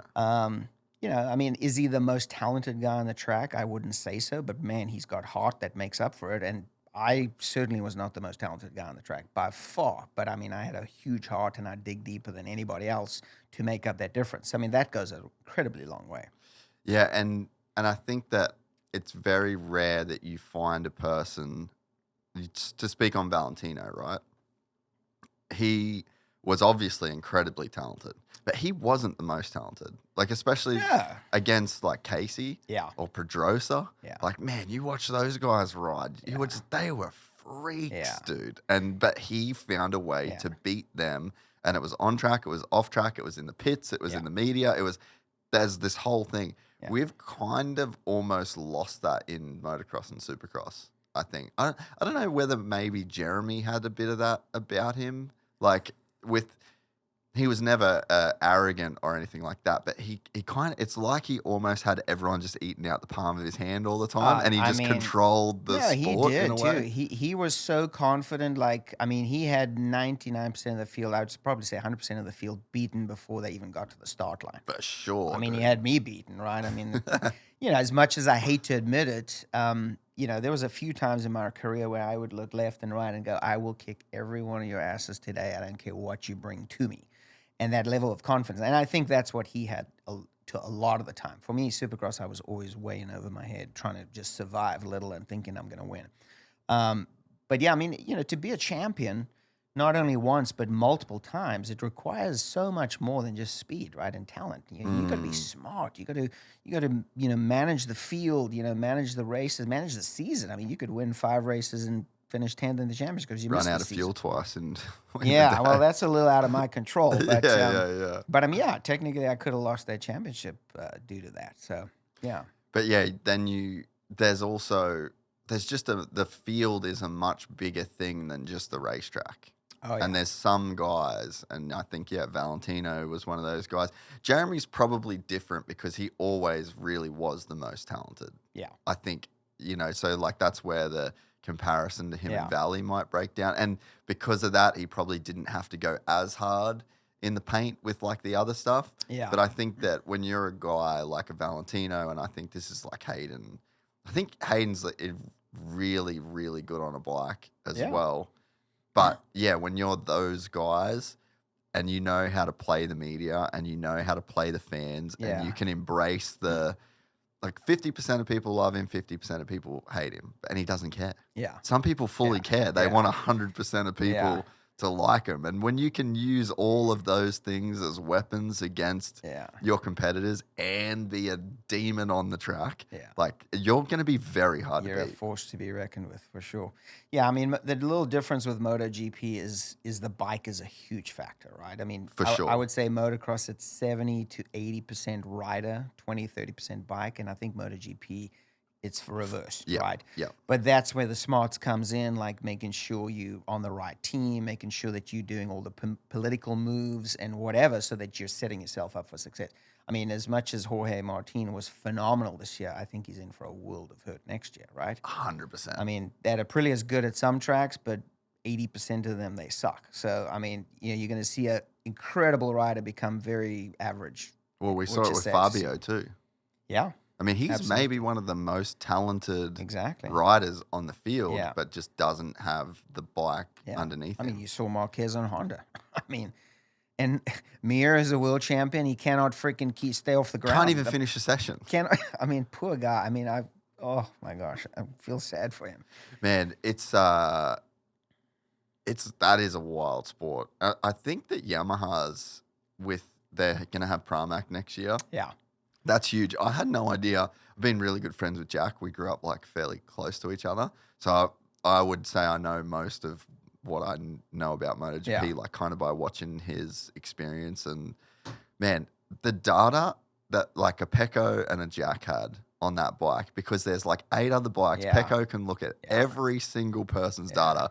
One dude's doing sector 1 good. Another dude's doing sector 2. What is everybody doing all the time? What's the bike doing? And then you just get this brilliant piece of machinery with a brilliant rider, and you win the world titles, But I think now that Pramac has got a couple more bikes on track, or like Yamaha with Pramac, and then Jack's really good with testing, and then they're going to have Fabio, probably a bunch of money. God, I hope that Yamaha can like get back in the mix. Seems like they're getting re-engaging, right? I mean, I don't know if you saw the last test, right? Little bits of it, yeah. Bike looked a lot better. Fabio seemed happier. Yeah. It seems like Maverick has re-engaged. Yeah. Who's your money on for next year? Dude, Marquez. Like, how could you not say Marquez? I know, dude. Oh, I have like I have a feeling. I don't know whether it's like, I don't know how I feel about it, but like there's a big part of me that's like, he's just going to be 2 seconds a lap faster than everybody all year, and I got a feeling he's going to want to be like old Marquez and just bury everybody. I don't agree with you. I don't think he's going to be 2 seconds quicker than anybody, but I do think he can win the championship, and I hope he does. And it reminds me a little bit for of the sport. Oh yeah, it reminds me a little bit of my redemption championship in '98 because I came over here and I just freaking got injured after injury after injury after injury. And everyone was like, this guy's done. He's done. And to finally come back and win the championship, that was the sweetest one of all of them because it was like, I am not retiring until I win. Really? So you just had that dogged mindset? Well, I knew I could do it. And my career in the States was shitty, I'll be honest with you. I mean, I had a few wins here and there, and I finally won one championship, but I never, ever rode to my full potential. I mean, every Supercross championship I entered, I was hurt, except the one. I'm sorry. Every outdoor championship I went into, I was hurt from Supercross. From Supercross, yeah. No, it was gnarly. Do you wish you'd maybe took a Supercross off? Like, would you do anything different? Yeah, it's a good question. I think I would have done something differently, yeah, for sure. Because what happened, I'm kind of jumping around here. No, all good, yeah. So, won my third world championship, 94, 3 in a row, boom, boom, boom. Go to Des Nations. Hit a deer, leading and hit a deer. That was in America, wasn't it? No, that was in Switzerland. Switzerland. Yeah. So leading, pulling away. The only guy to ever hit a deer? Hit a deer, well, at the Des Nations, yeah. 2 weeks later, break my wrist. What happened when you hit the deer? Well, the track went up, turned, and then came down. And I went flying up, turned, and was coming down, looked out of the corner of my eye, La Rocca was going up, and this deer ran, I think, right in front of him or right behind him, straight into me, just into my triple clamps, and I'm just like third gear, down the hill. Dude. Yeah. And so Switzerland it was. Yeah, Roggenburg. How did you guys ever have any good motocross nations? Well, that one would have been a good one. Yeah. We had a decent team. I mean, could we have finished top 5 for sure? And if I'd won both motors, which I certainly had the potential to do. Yeah. But no, other than that, we've sucked. Really sucked. You guys have to be so freaking pumped. Oh man, yeah, that was I've been invested for a long time, like just from the old days, and then JDR, we had a couple of our guys in the team, and like it just, man, as an Aussie, like that was one of my proudest days. Like to it's like us winning the World Cup rugby. Yeah. Did you play rugby as a kid? Mm-mm. But you obviously just followed it from South Africa. Yeah. Man, I got some good memories of like the 90s being a kid because I played rugby league. Okay. So I played union at school a bit, but it wasn't the dominant one. We played like rugby league. But yeah, I was so into like that Jonah Lomu, like All Blacks era. And then the Australian, like John Eales. And like you just had like, that was such a good time. And it was always just Australia, New Zealand, South Africa. And it was just, that was such a good rivalry. Yeah, I know it was. Yeah, anyway, so go back to Des Nations. So hit the deer 2 weeks later. So now I'm getting ready for Supercross 95 coming over here. So this is like September, October. Break my wrist. So now the same one that I broke when I was living in Europe, same scaphoid or whatever. So now I'm off for 2.5 months. I get on a bike mid-December, and I'm getting ready for Orlando Supercross. So Suzuki at that time. Shit. Well, no test track. No test track, no race shop. 2 box vans that they're now trying to rekit. So my whole deal with leaving Europe. I was going to say, it sounds like a kind of you come over and we'll help you get rolling sort of thing. Yeah, I mean, so when I got locked out of the Honda deal, I said, all right, I'm going to stay with Suzuki in Europe for 1 year, and then I'm going to the States. Part of the deal is I want Ian to come over as my chem mechanic, and I want Roger to be the team manager because he had left Honda at the time, so he had nothing going on, really. DaCosta? Yeah. Really? Dude, just full Avengers. Let's go. Well, yeah. So, I mean, I knew that the team was in a shambles, but, it had to be rebuilt and whatever. And it was so much worse than any of us ever imagined. But, yeah. Anyway, so long story short, Roger's team manager, Ian's mechanic. And we come over, and I got 2 weeks to get ready for Orlando Supercross. And it's, typical winter here, rainy. There's no Supercross track, nothing. So I'm riding in the hills, trying to get used to it. I haven't been on a bike in 2.5 months. And anyway, I go to Orlando. How was the bike? It was okay. Motor was decent, but suspension and that was a little bit more outdoorsy. So not great. Like kind of, jumping high in the front, none of this, stuff like that. But anyway, then I ended up dislocating my shoulder in Orlando. And anyway, come back 5 weeks later, and I freaking tear my ligaments in my thing. I come up short. So it was just a wreck. And now, Just one thing so after I go from another. 3 world championships in a row to injury after injury to after injury. Then I go to Troy, Ohio, in the Nationals, break my wrist. Now it doesn't heal, so now I'm off the bike for 6 months. I get to have a bone graft. I roll back on. End of 95. Now it's El Nino. Suzuki still doesn't have a track. Now I'm trying to get ready for the same Orlando Supercross 2 weeks before the season in the hills, and it's mud and rain Pissing down rain. everywhere. And a year to the day, I dislocate the same shoulder in Orlando. And yeah, so it's like a year and a half of nonstop injury. So 3 years of winning nonstop, year and a half of just injury after injury after injury. So, oh my gosh. Now your confidence is just going down. You're not having on time on the bike. Everything is... Your stock in the market's going down. Yeah, exactly. People are like, this guy's a clown. He can't ride. Yeah. That sucks. It sucks. And that 96 bike was the worst bike I've ever ridden. Really, even worse. So it just progressively They got came worse. out with a brand new bike, everything, the chassis, the thing couldn't even pull the skin off a milk tart. It was so underpowered. It was so bad. I think, I'm not kidding you, the factory bike, our factory bike was pushing out 43 horsepower. And I know for a fact the Cowies, the Hondas, and that were all at the 50, 51 range. So, I mean, I used to come out of the corner, railing the outside, clicking third because we got the bike geared so low because it couldn't. Because you go had anywhere. to, yeah. Yeah, and like just getting over the triple and like landing, casing it, freaking bending my thumbs back. And I was so pissed. I see Jeremy McGrath. They go out inside through the corner, second, and they, oh man, I was so mad. Yeah, so I mean, I'm constantly overriding the bike. Like, Yeah, it's just my heart is over. Yeah. Oh, I'm running out of talent, as Yeah. Casey would say, because I'm trying to overcompensate for a bike that wasn't performing. And, oh, man, that's like the worst place to be, too, because then, yeah, there's the people, like, because essentially you're like a product in a market. You're a rider that's in a rider market and in a, you know, in this ecosystem, and it's just like the value's dropping. Yeah. Then it's like the confidence is there with it, the bikes that, like, that's a pretty shitty place to be. And then if you compare that to, like, 93, 94, 95, 96 Honda, you're just like, this dude's on a samurai sword. Like, what am I supposed to do? Yeah, no, that bike was so good, man, that 93. Yeah, as you say, 93, 94, 95. I think 96 was the last year, right? Yeah. 97, it went to poo. Yeah, so that's when MC's like, peace out, I'm out of here. So then he joined our team, and yeah, that was very good. We needed that help. What did it do for the team?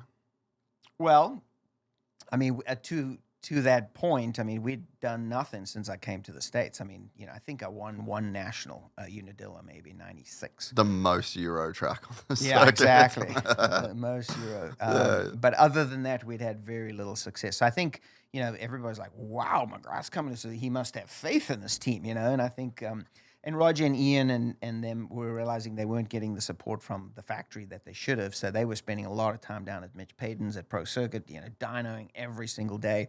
So I think it energized the team. It all of a sudden brought a lot of attention, energy. Everybody was getting excited. But it also highlighted the flaws. McGrath got on the bike. He's like, this is shit. This is terrible. This is really bad. I mean, I think they had conventional forks. Yeah, they did. were trying to push. They did. I mean, you would land off a corner, off a little jump, and the thing would go whoop, whoop.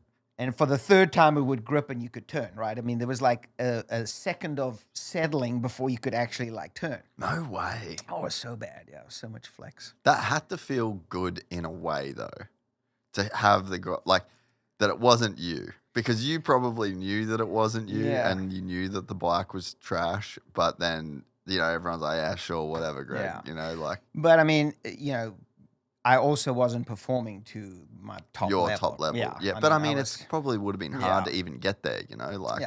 Yeah, no, it would have been for sure. But yeah, it was rough days, man, for sure. I think 97 was the first time the bike started becoming competitive over here. And then it just got better and better and better till the Ricky days where the thing was like unbelievable. Yeah, dude. And it really did. Like the 05 RM250 was just a beast. I'd say 03 through 05 was. Yeah, that was the year. Yeah. I actually kind of want to own one of those bikes. I did. I owned one for a while. Really? Full factory RC motor in a 2004 one, dude. It was so good. Yeah. No way. So what was the you retired in? End of 2000. Yeah. So you didn't get to race that era. No, I didn't. Yeah, but I mean, at that point, my bike was pretty darn good. It was winnable for sure. I mean, but even still, like my '99 championship, I mean, every race Windham would hold shot, and Tortelli. So he was on the Yamaha then, right? He was on a Honda. Honda. Yeah, you had Lusk, Pichon, Tortelli. I think there was maybe one other. These guys were freaking unbelievable. But yeah, so now I'm coming from the back every moto, trying to pass him. Yeah, that was, dude, you did race everybody. Like when you look from GP to the retirement of the US, you raced maybe some of the baddest dudes of all time. Yeah, I mean, for sure. If you have to throw, not that I race them often, but if you throw Bale, Johnson, Bailey, Stanton, I mean, holy smokes. Yeah, dude, it's almost 3 generations. Yeah, kind of, huh? I think that, because I think about that with a guy like Eli. So Eli got that. There's dudes that race 3 generations. I was just having this thought the other day, and so you've got Eli right now. He's got a new generation of Jet and Sexton. Yeah. I would say that's like the real new generation. Yeah. His generation was Roxon, was Webb, so there was some really, really good guys that were on his level then. But then he also came in, and there was James, just the edge, Reed, really had Dunge, really had Villo. Oh, yeah. And so he got like these really gnarly generations. And I was thinking about it, and it's like if you race 3 really gnarly generations, like you've had a crazy career. I mean, I actually was only pro for 11 years. It wasn't that long. But, I mean, he's been around longer than that, right?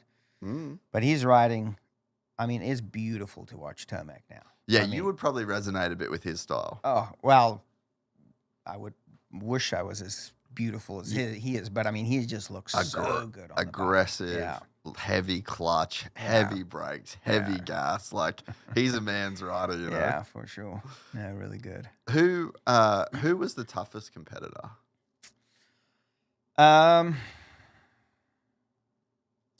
It's funny, the years that I won, I didn't actually feel like any of them were tough. Everts was a fierce competitor, but I had him whooped before I got to the start line. The 2 years I beat him, that I raced head-to-head on him. What would you do that beat him, you think? Just your general demeanor? Yeah, I mean, but I was like, I would say the carefree spirit, I was in his head big time. And in many different aspects that I would do, like try to pick up on his girlfriends. And we lived in Belgium, so the media was always pitting us against each other. So like every week I'm going to annihilate Albertyn, and then on the Monday comes out the report, he got lucky again, something like that. So I'd kind of play into that a bit. And I think a lot of it was just in the paddock and the way I kind of, forget you, I'm going to smoke you, that kind of thing. Like they're very stoic and serious, and just rattled him big time. I mean, listen, that guy, natural talent on a bike was magnificent. Absolutely magnificent. Dude, you go back and watch 03, 04, when he was on the Yamaha. And, dude, watch it now. Beautiful. You're watching Jet. Yeah. You're watching Kenny. Yeah. Like he was just beautiful. The difference, I think, is Everts had his boundary that he would go to, and he'd never go beyond that. Yeah. And that's where I would beat him. I was willing to hang it out that much more and just freaking stuff it in on him or whatever. I think Jet has that ability where he can up that game. I mean, he is... At any time. At any time. I don't think I've seen an individual as gifted on a motorcycle in my entire life. It's magnificent to watch. I mean, his reaction, like, he can get kicked so gnarly and reacts before the bike has even done it. He's like compensated for it, which is phenomenal. I mean, that's how most guys get stung, right? They get kicked and they're like, whoa, and it's too late. He just like changes his body positioning so quick. Did you see at SMX in Vegas? Did you watch it? I did. Remember 3 laps to go, and he's going through that left-hander, and they were all railing the outside, and it was kind of in like the dark bit, and he was standing up, and the front tucked. Yes. And dude, his bars almost drag on the ground. Like the boys that work for me and edit, Like they sent me the video and they were just like, they slowed it down frame by frame. And they're like, and he didn't even phase. How? Yeah. We're all just frame by frame by frame by frame. Yeah. And he didn't even lose a tenth. Yeah, and he probably just sort of like boop, right up and That's why I say his reaction time is quicker than anybody I know. It's unbelievable, dude. Yeah, phenomenal. And you know what's crazy? He's been like that forever. Really? Man, watching him ride a 65, because we grew up like we did the same races. Like, so when I was probably like a late seniors, you know, not very good, but we'd go to the same. But the between state you and him, you have a bunch of championships, right? yeah. He just has a few more, but yeah, combined it's a lot. But man, even on a 65, you could just look at him and be like, that dude is going to be the best rider in the world. Amazing. Which I've never seen that out of anybody else. And everybody knew it. Everybody around. They were like, if that kid keeps riding, he's going to be the best in the world. But yeah, and that, like, I can't remember if it was this year or last year at Southwick. But you remember, you kind of come onto after you've kind of come around the mechanics area and it's got those big rollers and then you're like landing in the hole and then you're airing out the rollers. Dude, the speed that he was able to carry, and it was right, that comes off the start. And it was either on the first or the second lap. And dude, he put down for one straightaway, like if he put a lap together, going the speed that he went on that straightaway, the intensity and the ferocity that he attacked the track, bro, he's probably doing like 4 seconds a lap faster than anybody else. Unbelievable. But it's crazy because I think James had a lot of that. He did. But he would do it the whole moto until he didn't. Till and it grenaded, is just, and I think that's one of the reasons people think he's boring to watch. He just won't give you that. He does what Everts does, plus what James does. Yeah, but also when he needs to. Only when he needs to. Like you'll see him riding around in fifth for a while, and you're like, and then all of a sudden when he needs to, he wicks it up, boom, boom, boom, he's in the front. Yeah, brilliant. Again, I mean, being the best racer in the world is so much more than just speed, right? You got to put it on when you want to, when you need to, tone it down when you can, and then just make it happen. And some guys like you, it's interesting what you said about Everts, like he just kind of stayed in that comfort zone because you can be like, and he's probably the GOAT of Europe. Like, I mean, it's him or Caroli, really. But it's like, even he didn't have everything. To where, like you said, he wouldn't go out of that.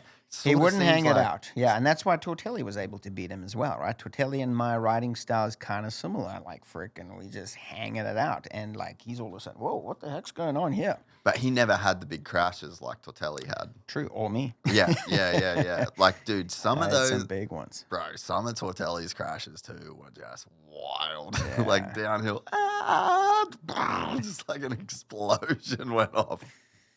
Yeah, for sure. What were some of the worst ones, do you reckon? Or not maybe the worst, but like just the biggest like yard sales where you're like, holy shit. Dude, I've had some big ones. I'll never forget in 97, I was teammates with McGrath at Glen Helen. And, that's a good place to have a cartwheel. Well, it wasn't a cartwheel, but it was kind of a cartwheel. It was you come down the big hill and you make a left and whatever, and then they had this big sweeping turn. And I mean, I think I had a really bad start. And I came through the pack from wherever, 10th, 12th, 15th, past MC, got into like third, and I'm just like, flat out. And eventually the back came around and then just pitched me. Boom, and I'm down the track. Anyway, he passes me again. 2 laps later, I fly by him again. And he's like, what the heck? But that was a good one. I didn't get hurt, but it was spectacular. I had another big one in Houston. They had this quad. And again, Supercross was not my forte. And kind of slipped on the face and I ejected like 35 feet in the air. Man, some of the 90s moto, like Supercross 250 crashes were pretty big. Yeah, well, like, I think I have a whole reel. I have a whole reel. It didn't seem like guys got as hurt then, though. I don't know. Do you think? I felt a lot of pain over the years. Yeah, I mean, I'm sure pain-wise, but like injuries, like really big, bad injuries. I don't know. I mean, I remember every season, the field at the last Supercross race, there was like 10 guys on the line. Everybody else was hurt. Yeah, so maybe it really hasn't changed that much. I don't think so. Do you think I had Josh Heron, the Moto America guy? Yeah. He did the pod yesterday. Okay, right. And he crazy. He's like, I don't ride ever. He's like, I don't test. I ride the race bike 2 days before the season starts, and then I show up on the racetrack. What? He's like, as long as I look down and the bike feels good and I look good, feel good, he's like, I can go and do it. This episode is brought to you by Yamaha and the all-new 2024 YZ250F. It's no secret that I've been a big fan of this 250F. Where would you go right now if you want to win a Lights Championship? Star Yamaha. And in 2024, Yamaha has migrated their latest chassis platform to the Quarter Liter King. With the new chassis designed to give you flex in the right areas that allow for maximum feel through the turns without sacrificing stability. There's also an all-new Ergos package designed at slimming down the bike and updates to the rider triangle to improve rider comfort. The Yamaha still has that same exciting engine package that has become a modern icon in the 250 class, rocketing Star Racing to the lion's share of the last decade's titles. Combine this with Yamaha's Bluetooth connectivity for easy mapping and engine monitoring, and you have one of the best production 250s on the market today. To learn more, head to YamahaMotorsports.com or click the link in the description below. I don't want the risk. I don't want the risk of crashing. I don't want any of that. He's like, if I do 1,000 laps, I'm gonna do I'm gonna hurt myself. Interesting. So he's like, I know I can win without. He won the championship this year. But I always think with Moto, why we don't adopt more of a like MotoGP. They can't test. They'll ride Avales, they'll ride some motocross, they'll ride some street bikes that are you can't run an ignition and all that sort of shit. But they don't ride their bikes. Like, can Moto ever do that? Well, I don't think so. I mean, you show up to a street bike track anyway, somebody's going to know about it, right? Whereas you could go build some track in the boondocks and nobody would know about it. But for me personally, the timing for Supercross is so critical. It's kind of like golf, right? If you're off by a millimeter or a millisecond, your ball's going that way or that way. Whereas Supercross, same thing. I mean, you come up just a hair short or a little long or whatever. I mean, it's over with. So for me personally, that was something what really frustrated me. I'd go and see these guys first lap of practice, jump this triple into the corner, and I'm just like, oh my gosh, I'm just trying to learn the track. But the more I rode, more frequently I rode, my timing got better and better and better to the point where eventually blind jump, you can just come and clear it perfectly. So that timing aspect to me, if you're not riding very often, and street bikes is different to Moto. Not saying it's easier, but it's different, right? That slide. But I can't imagine, I mean, you got to be leaving something on the table by not riding frequently. Getting that feel. That's the golf analogy is really good. That is maybe the best perspective I've ever heard on the topic because you're right. Like, do you play much golf? No. Suck. I like golf. I like it. I've played it a bunch over the time to a point where I've like gotten fairly good at it. Okay. And not, I was good and now I'm back to being shit again. But I put in a lot of effort and I put in a lot of time and I did get decent. And you get over the ball and you just know you just feel like you're not thinking about what do I got to do with my hands, my swing. You get there and you hit the ball and it kind of works. But until you do it for a lot of repetitions, you don't get that feeling and you're just off. And it's like the difference between hitting a good shot and a bad shot is like very small and you just end up hitting a lot of bad shots. And Supercross is the exact same. Yep. 100%. I mean, you get your timing off just slightly on the whoops or a triple or a rhythm section or something, you're done. You either lose 6 seconds or you go to hospital. Do you think motocross is the same? It's as important? No. And that's why I think I was better at motocross than, that's more heart, more hanging it out, like freaking braking later, but going into the corner on your nose, it's more grit, determination, digging deep. Balls as opposed to it's finesse, man. Supercross is very much finesse. Yeah. I didn't have that. Yeah, and I think it's just time. Like you would have, I'm sure if you spent time and got years of head start and had good equipment and had a test track and like You think No about doubt. you No think doubt. about nowadays. There's another one there if you finish that one. I'm like a camel here, man. Yeah, that's thank what- you. yeah. Yeah, you think about with how dialed in Supercross has got over the last 20 years, like since you started. Yeah. Bro, look at what the Lawrences have at their house. Look at what the Star Yamaha, like you got a mechanic, the bike's right there. You just get to the track in the morning. Dun, dun, dun. Yeah. It's already warming up. You gear up. You're out there. The track's prepped. It's come such a long way. But I mean, then you look at, you talk to Roger DaCosta about when he first showed up, right? He'd drive his own pickup truck to the track, pull his race bike off. He did everything himself.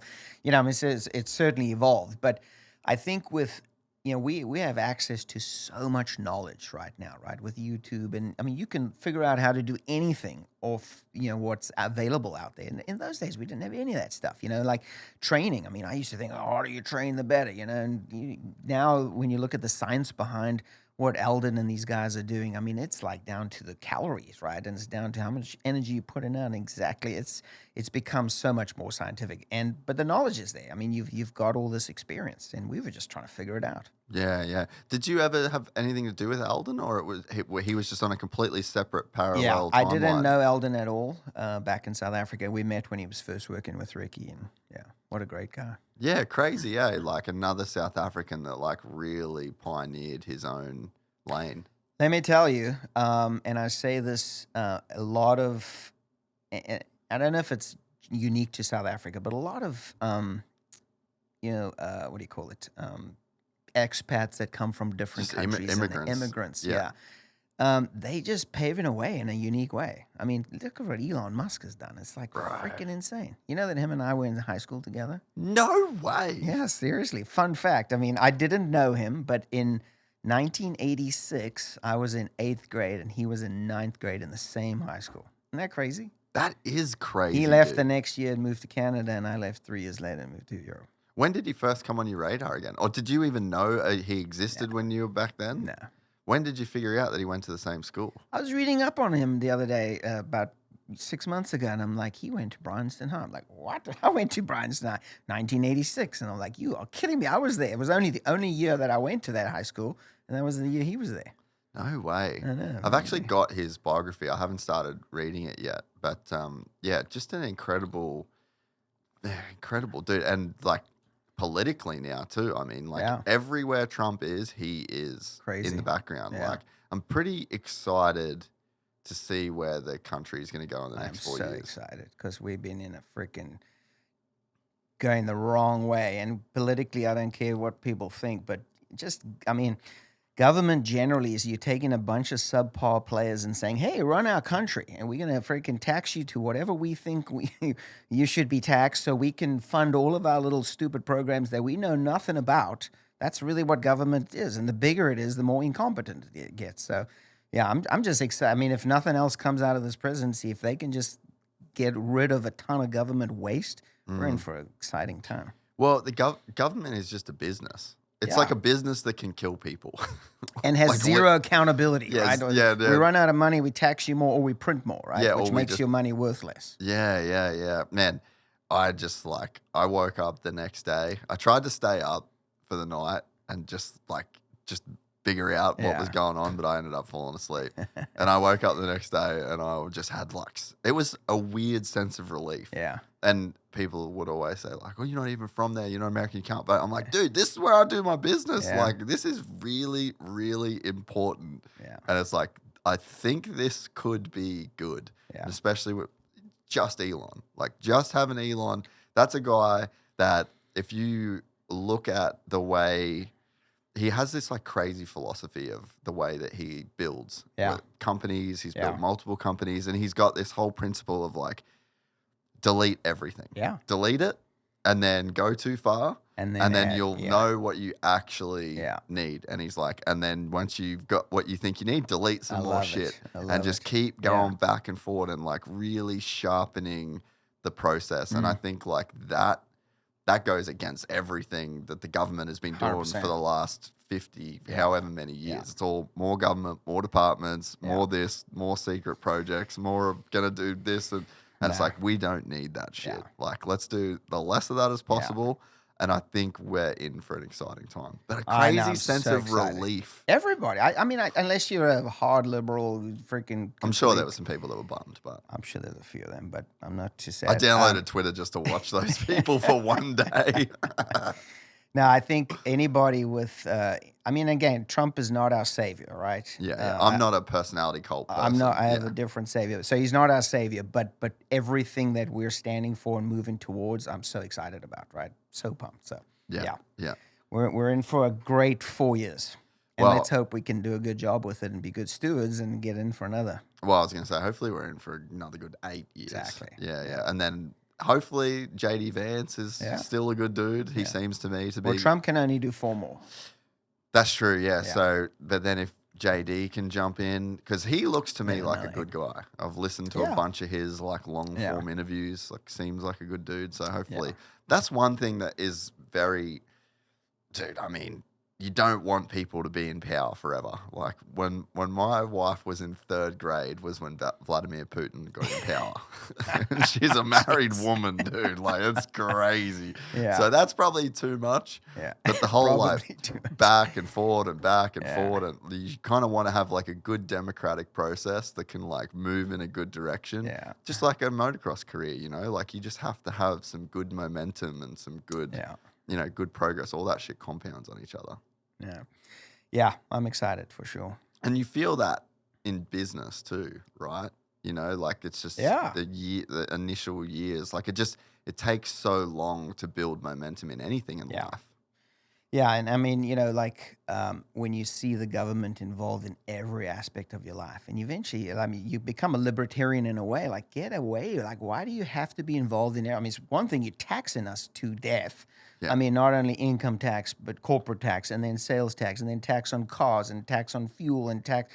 I mean, where does it end? Property tax. It never ends. I mean, if you had to tabulate, and I'm just spitballing here, how much of tax revenue they take on every dollar, it's got to be north of 80 cents on a dollar, right? If you have to calculate everything into it, it's insane. Yeah. And then what do you get for it? Not a lot. You get the weather. But that's not really provided by anyone, is it? Yeah, you know, one thing of I held off on getting my citizenship till I think 2018 because I was like, I'm not sure I'm going to stay here and that. But I tell you, the whole COVID pandemic thing has opened up a lot of eyes. I think finally people have gone, holy smokes, there's some deep stuff happening behind the scenes where elected officials are not really running this country, and there's so much dark stuff that's going on. But one thing that I really appreciate about this country is the freedom of speech, right? I mean, I saw in Australia, England, they're arresting people for freaking making social media posts. And that's gnarly. There's some people right now in the UK that are going to jail for like just literally speaking out on social media. Yeah, due to those riots or whatever, something. It's even like when my wife first come here, she would like, we joke, like as soon as I landed LAX, she's like, smell the freedom, you know? And we're like, she's kind of taking the piss, but she's also serious because she's like, so the first time she flew in ever was 2023. Never been to the States before, right? Wow. And she didn't even, like, coming from where she come from, there's a very different view of the US than what most people, it's just a cultural thing. They've been in war forever, right? And she had this perspective, and we were staying in Beverly Hills for like the first 3 days. There was Supercross on, we're staying at a friend's place. And so we're driving from the stadium at like 2:00 in the morning from the Coliseum into Beverly Hills, and we had to go through West Hollywood where all the gay bars are. And there's like these massive black dudes in like G-strings, leather boots, fishnets, like, and just a whole, she's like, this is literally a simulation. She's like, this is not a real place. But her thing was, this is how free this country is. Yeah. And so you want to do that? Go do it. I'm like, that's not my cup of tea, but like, do that in South Africa 35 years ago. Do that in South Africa right now. Like, there's places. So I think that speaks to what you're saying. Yeah. Like, that freedom of speech, like, it really does extend to everybody. You get to be a fucking weirdo here. And you're protected by this whole system, you know? Yeah. Now, you got to appreciate that, right? Because, I mean, to make a social media post and be arrested in front of your kids because of that, I mean, that's freaking off the charts because you disagree with what the regime says, right? It's crazy. Well, and even for example, like my wife will not go back to Russia. Just there's a war going on. Yeah. She's posted a lot of stuff on social media when it was sort of she's first going on. yeah. So, and then they're like, "What have you been doing in America this whole like, yeah. dude? That's It's just not like worth it." Yeah.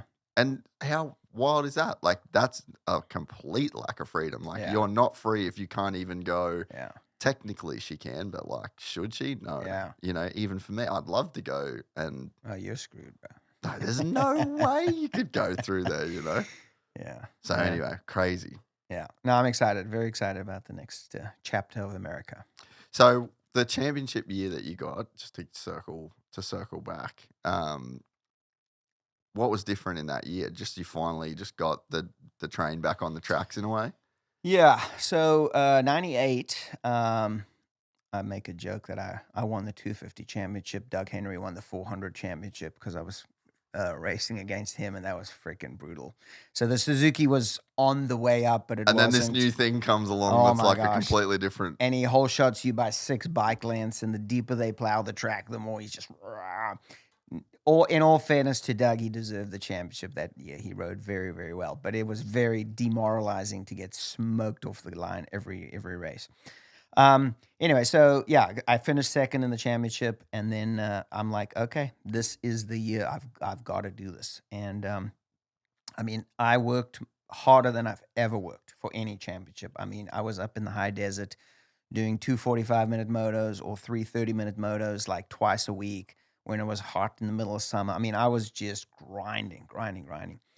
And anyway, I go to the first race, and my memory's a little fuzzy, but I get taken out or I go off the track or whatever it is, and I'm like 8th place, 9th place. I'm like, what the hell? This is the year.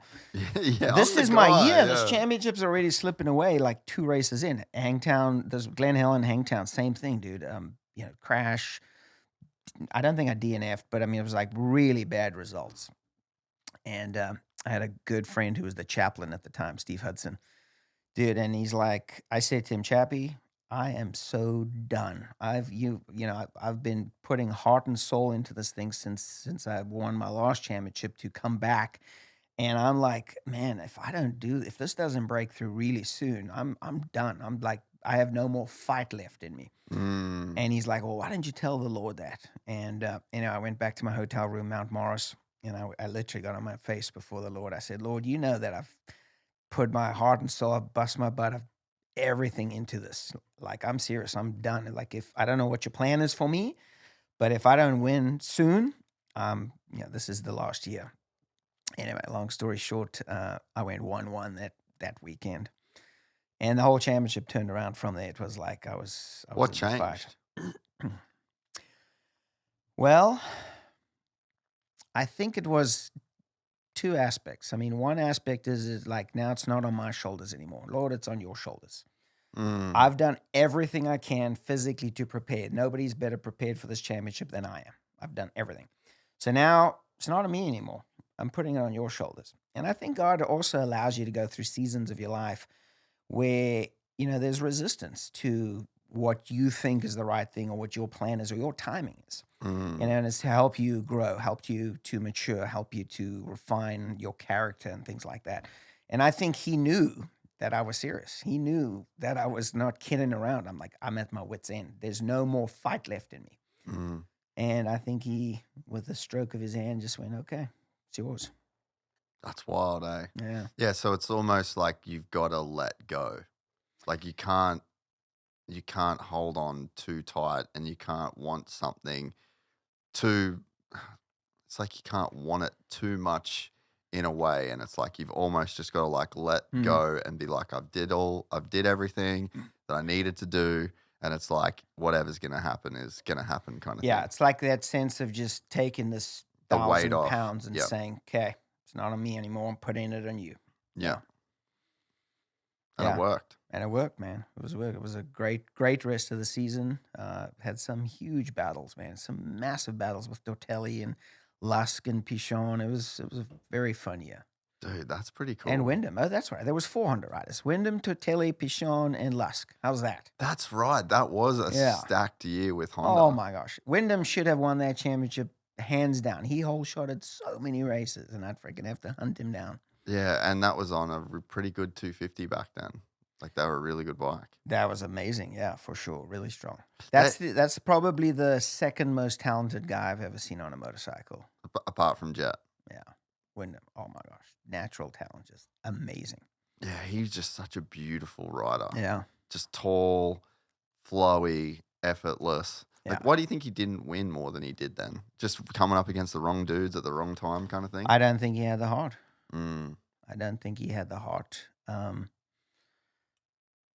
I mean, where I lacked in talent, he was up here, but where he lacked in heart, I was up here. Yeah. And I'll take heart any day. Yeah, so he just bridged that gap.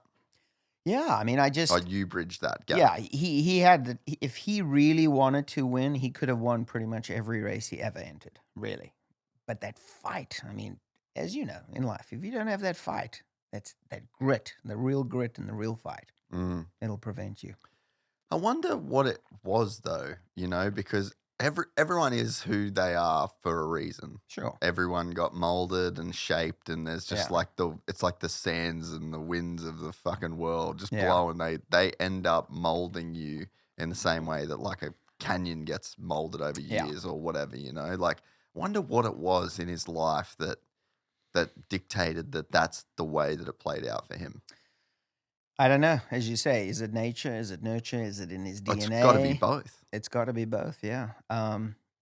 Yeah. I mean, again, it's like you see that over and over and over again in any sport, right? You see guys that are so talented, they just never win. They never break through. They never, they never get that success. Well, you look at Jet, for example. Like, they didn't come from money. They obviously had enough money to do racing. And, there's a way that, like, even for us, we had no money, but my dad figured out a way to make it work, and he drove overnight to races, and we were drove 20 hours on a Sunday to be back at work at a Monday. Yeah, and we weren't even that good, right? So it's like there's a way to be poor and race motocross. Sure. You just stay real poor, Yeah. So, like, they came from that kind of family. But, like, think about the luck to be whatever physically gifted that kid is, and then to have an older brother that's also pretty physically gifted that is racing and doing well, and then two parents that see, not only are they willing to do the work, but they like even see it in you to start with. There's just so many things, like that kid's so lucky that he was born with the talent that he was born with, and that he was born into a family that just were able to make it happen. And then it like carries through, and he's just got the personality for it and competitive enough to where like he really wants to win, even though he's nice. Like there's just, there's so many of those little things that mold a person to make him just right to be that guy. So you think it's luck? Some of it's luck for sure. And I can see luck in my own life. Yeah. Like there's... I don't know I don't like the word luck. I mean... it's now you're getting pretty deep and profound, right? Let's go. I'm not a deep and profound person. You are though. No, I think. I'm not. But I don't know. I mean, being a follower of Christ, I really feel like divine providence is in my life, right? When I say lucky, like when I look at the business that I'm in right now, I wasn't lucky. I totally believe God opened up that door and provided an avenue for me to go down. Now, it was my choice whether I go down that or not, but he provided that. That's what I believe, right? Yeah. But when you take maybe somebody who doesn't believe in divine providence and you say, okay, maybe the guy's lucky, like that his parents were willing to put in the effort, and he could have picked up a golf club and sucked, but they happened to have a motorcycle and he happened to ride. That's where I question, well, maybe that is lucky, Yeah, but I think it's probably just different definitions. Yeah. You know what I mean? Like I'm definitely like spiritual in some way. Like I think what you would call luck, you're calling divinity. So I'm like, maybe we're talking about the same thing, but like in a different way. Like I think you're very clear. Well, I know you're very clear on like what that looks like for you, whereas I'm a little bit less clear, So to me, I'm like, that's the universe, like really conspiring and making that kid be that way. And I can just see the luck in in my life, like I randomly bought a camera. Like I just had an idea. Like I remember the time where I was driving. I was working for the magazine in Australia. I was good at writing. Like I could English was always and talking, obviously, So that was like a thing that I was good at. And I was like, I suck at motocross. I'm never going to be pro at this, but I love it more than anything. And I've loved it my whole life. My dad raced and watched every DVD. I read every magazine. I was I was obsessed with it, And I'm like, I'm never going to be good enough. And I was just like, so I thought writing for magazines was the way. And I was just driving along from the track one day and I got an idea. You should buy a camera and do videos because no one's doing just hit me. Boom. And then I did it, and it's like that's where, it's a bit more like Providence in a way, but it's like, to me, random idea. Yeah. Then I actually had the balls or the whatever I got a credit card. I was like 18, got a credit card, bought a tripod, bought a camera, was good at it. Yeah. That's luck in my, I'd never done it before. I was just good at it. Preparation meets opportunity. Yeah. Like the opportunity popped in your head. You all of a sudden went and did it. And next minute, Yeah. And then it just sort of sets you on this road and you just follow the path and some of it gets weaved for you, it feels like. And some of it, you've got to like really dig deep and make it happen. But I just think, there's such a weird element of, because like to get like the deepest part of it, again, you don't pick your parents. Sure. You just show up. Yeah. 1 minute you're not alive, next minute you're alive. And then you're like, oh yeah, my dad does this, my mum does that. I live in this town and it's the year 2000 and whatever. And So being the deep, profound thinker that I am makes me think of that movie Yes Man by Jim Carrey. Yep. Like he says yes to everything, and next minute his life's going great, and he's in the knitting club or whatever it is. I found that very funny, but so there is. It's like it's 50%, or not to put a percentage on it, but it's like this mix of luck, and it's this mix of your DNA and your family and what your family's like, and everyone ends up like being this kind of like weird thing. You can look at Haiden and think the same thing, like. It's a kid that was born a multi-millionaire. Dad was this like crazy freestyle dude, business guy, and then he just he had all the tools, picked them up, put them to use. Yeah. Has a crazy chip on his shoulder from it probably, and like everyone's got their weird thing. Yeah. But Windham, he had whatever circumstances he had that led to it. Yeah, and I mean, listen, at the end of the day, as you know, life is so much about who you know. Right? That defines you as a person, shapes you, molds you, speaks into you, rightly, wrongly, whatever, right? So, I mean, he grew up in a pretty redneck town, with a lot of, redneck folks. And I don't know if they were speaking into him like, yeah, you can do this. Or work ethic is really what makes the difference, that kind of thing. I think he depended a lot on his talent. And maybe didn't put in didn't like have the grit and the work ethic to take him to that next level. Or didn't even know. Like you don't know what you don't know. Yeah, exactly. Yeah. What was some of the, I guess, when you say like it's who you know, what were some of the people where you like really learned that lesson? You're like, oh, it's all about relationships in a way. Well, I mean, everything in life is about who you know, right? I mean, like me going to MotoGP and getting VIP tickets and whatever. It was a guy that I met from racing way back when, Pit Byra, right? I mean, it's like him and I were buddies, right? That's how that came about, right? And in business, right? You hear about a business venture. Oh, we're doing this new development deal, or we're launching this or whatever. Like, we're looking for investors. Okay, great. I mean, that could be life-changing, right? Like, just like founders of Google or, so really it's about surrounding yourself with good people and people that are going places. Did you do that naturally, or did anyone ever give you that advice, or? I think I seek it out. Having the lack of official schooling and everything else. Like I feel like I have a deficit in a lot of areas. Like a lot of the guys around here, they all went to USC and they're all talking business deals, and it's like that bro club to a large degree. So I don't have that necessarily. It doesn't come naturally. So I have to seek it out, So it's like you felt you needed to overcompensate in that area in a way. I wouldn't say overcompensate. I mean, the Bible even talks about seek a multitude of counselors, right? Don't necessarily have to believe them all or even believe any of them, but get advice from a lot of different people. And I'm very open, very honest guy. I'm like, hey man, tell me more, help me learn. You know, I'm very willing and able to learn. Yeah, that's huge, eh? Like the whole positive sum, zero sum mindset. Like if you're a person that's like trying to keep all the chips because there's only a certain amount of chips that are in the world. Absolutely no. People don't understand the value of like just being that open, honest kind of guy. No, very much open, very much honest, and also like to be generous. Like, I mean, listen, you bring me a deal, I don't expect anything back, man. Freaking, whatever, I'll take care of you. So yeah, I mean, even to the point where when I got into business, I joined a group called Vistage. I don't know if you've heard of it, but it's executive coaching. So now I am like with another 15 CEOs, all own their own, CEOs of companies, public companies, own their own businesses, things like that.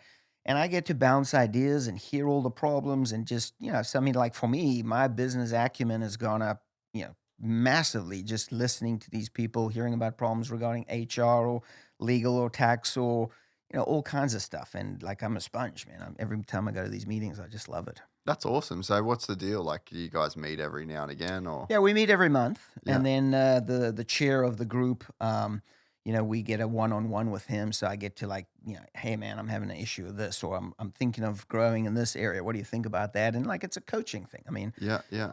And I mean, it's not like there's a bunch of slouches in there. I mean, I had one guy who sold his company for like 600 million last year. So I mean, you got real deal people that are making real stuff happen. But I mean, I've seen my business, not only grow in revenue exponentially, but just ability. And we're putting in policies and procedures and like middle management, and to the point where, hopefully I can be an owner and sit back and chill, and have a great team that runs the show. Yeah, it's all about processes. Yeah. Like I think you could probably speak on the similarities between racing and business and, moving it, putting pieces together. Like I say, there's people that kind of like spend time around me and they're like, oh, it's crazy. It's like a big bit, like a business, you know what I mean? And it's like, well, yeah, that just doesn't happen. There's like a lot that goes on. Yeah. And I tell people it's like kind of a race team, like you got the mechanics and you got your team manager and you got your people that help on this and people like everyone's got to kind of like play their role, and you've got to be like gritty and determined, and there's like I feel like there's a lot of similarities to racing. Absolutely. And I mean, listen, as I said, I had zero business experience, and all of a sudden I'm in business, and you're not trying to figure it out on the fly. So, I mean, like running a race team is a business, running any business. I mean, there's so much to think about, right? So I certainly was lacking in that area, and very grateful to this team that's helped me, elevate my game a little bit. So when did you start thinking about retirement? Like what was the catalyst for that? So I won a championship in 99, was fully ready to defend my title, and actually came into the Supercross series thinking I could potentially win. Certainly I think McGrath was going through transition at the time. Whatever, it just, in my mind, I felt like I had certainly the chance to become a top 3, if not a champion. That was the year. And had a couple struggling races, similar kind of deal. Then I went to Atlanta and broke my femur. Silly little crash, nothing big at all. Really? Clipped a hay bale, landed on the jump. Next minute, femur was broken. No way. How gnarly was that? It sucked. Yeah. I mean, it wasn't compound fracture. That I couldn't even imagine, but it was sucky. Not fun. Dude, I know a guy, a friend. Have you ever heard of Cody Mackey? It's like in Australia. He was really good in Australia, but anyway, he was like really good in Australia when Australian riders were like legit. The whole kind of like when Chad Reed was going home, like that 2007, 8, 9. Like the economy was good, guys were getting paid good money. Like there was a real Billy McKenzie was there. And anyway, he breaks his femur, compounds it at this track, Coolum. It's like a gnarly black sand, gets crazy rough, and then basically missed the whole year. Healed up all year. First race back was Coolum. Oh, what did he do? No, he didn't do it again. You kidding me? Same spot. That reminds me of my shoulder in Orlando. Oh my gosh! Really, same thing. Yeah, same. 1 year to the day. Oh, yeah. That's got to test your soul. Yeah. But the funny story is, so now they pick me up in the ambulance, and they they start radioing around which hospital they're going to take me, and they start going to this hospital. No, we don't want him here. We can't take him. Take me to the next one. I can hear this all, and I'm lying there in freaking agony. Anyway, eventually they take me to this third hospital. Eventually they pull in, and literally I get in, and they cut my pants off, and they have not even put the IV in, and this guy gets this Makita drill, and he's like, "Oh, we're gonna get this thing in traction," and he starts drilling this thing through my tib fib, or the top of my tibia. I'm like, ah! And anyway, he pops it in traction. Thankfully, they gave me some pretty strong painkillers. And no, dude, it was way, gnarly. bro. It was gnarly. Anyway, then no way. They just start drilling your leg right through the bone, like just below your knee joint. Yeah, brother. Anyway, then I'm in the waiting room, and they're like, "All right, we're ready for surgery." So they wheel me into the elevator, and the guy pushes the button, and all my friends on the outside. And next when the doors start closing, and the weight for my leg that's in traction is on the outside of the door. And they're like, whoa, whoa, whoa. I mean, that thing could have ripped my leg off if this thing had gone up. And he goes, oh, sorry. And then he grabs the weight, and he just picks it up and puts it on the bed. Now my leg's like in a complete spasm. I'm like, ah! It was, bro. Oh, dude, it was quite an endeavor. Anyway, then I had to fly back, but I couldn't bend my leg. I had to fly back in economy like 2 days later or something. It was no way. Yeah. Where were you when you broke your femur? Atlanta. Yeah. Oh, dude, that is horrific. Yeah, it was not a fun experience. But I was, it was a quick recovery. I was on the bike 7 weeks later, and now I'm ready to defend my outdoor title. So I had 4 weeks before Glen Helen. And I was immediately started riding, getting back into it. So I think it was 11 weeks total from femur to first race. I think I got fourth at Glen Helen. But then third race, I go back to Mount Morris, and it is just a mud fest. It's track. I mean, it's just. It can rain. Oh there. my gosh, it is such a mud fest, and I've crashed like 4 times now. And eventually, I pull in. My mechanic's like, "What's wrong? What's wrong?" And I'm like, "I'm done." And he's like, "What do you mean?" I'm like, "I'm done." And then that was the first race in my entire life that I'd pulled off the track where either my bike wasn't broken or I wasn't broken. And I was like, I realized that fight to get to win that championship, and now I'm ready to defend, and it's all just crumbling down. I was like, I'm done. I'm tired. So I just signed a 2-year deal with Suzuki. I think I was making, not just with them, but all in, I was making about $1.5 million a year.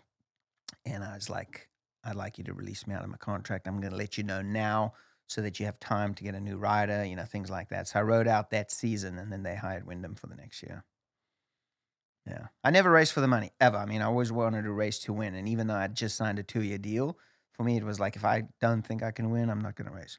That is, it's funny, like the whole time that we've been doing this and every step of the way, you definitely come across as a dude that was doing it for the right reasons and very honest with like where you were at in your career. Most people wouldn't make that call. It was a tough one. I mean, again, I'd never, ever pulled off without something being broken, and I always wanted to win, always, and I gave it my 100%.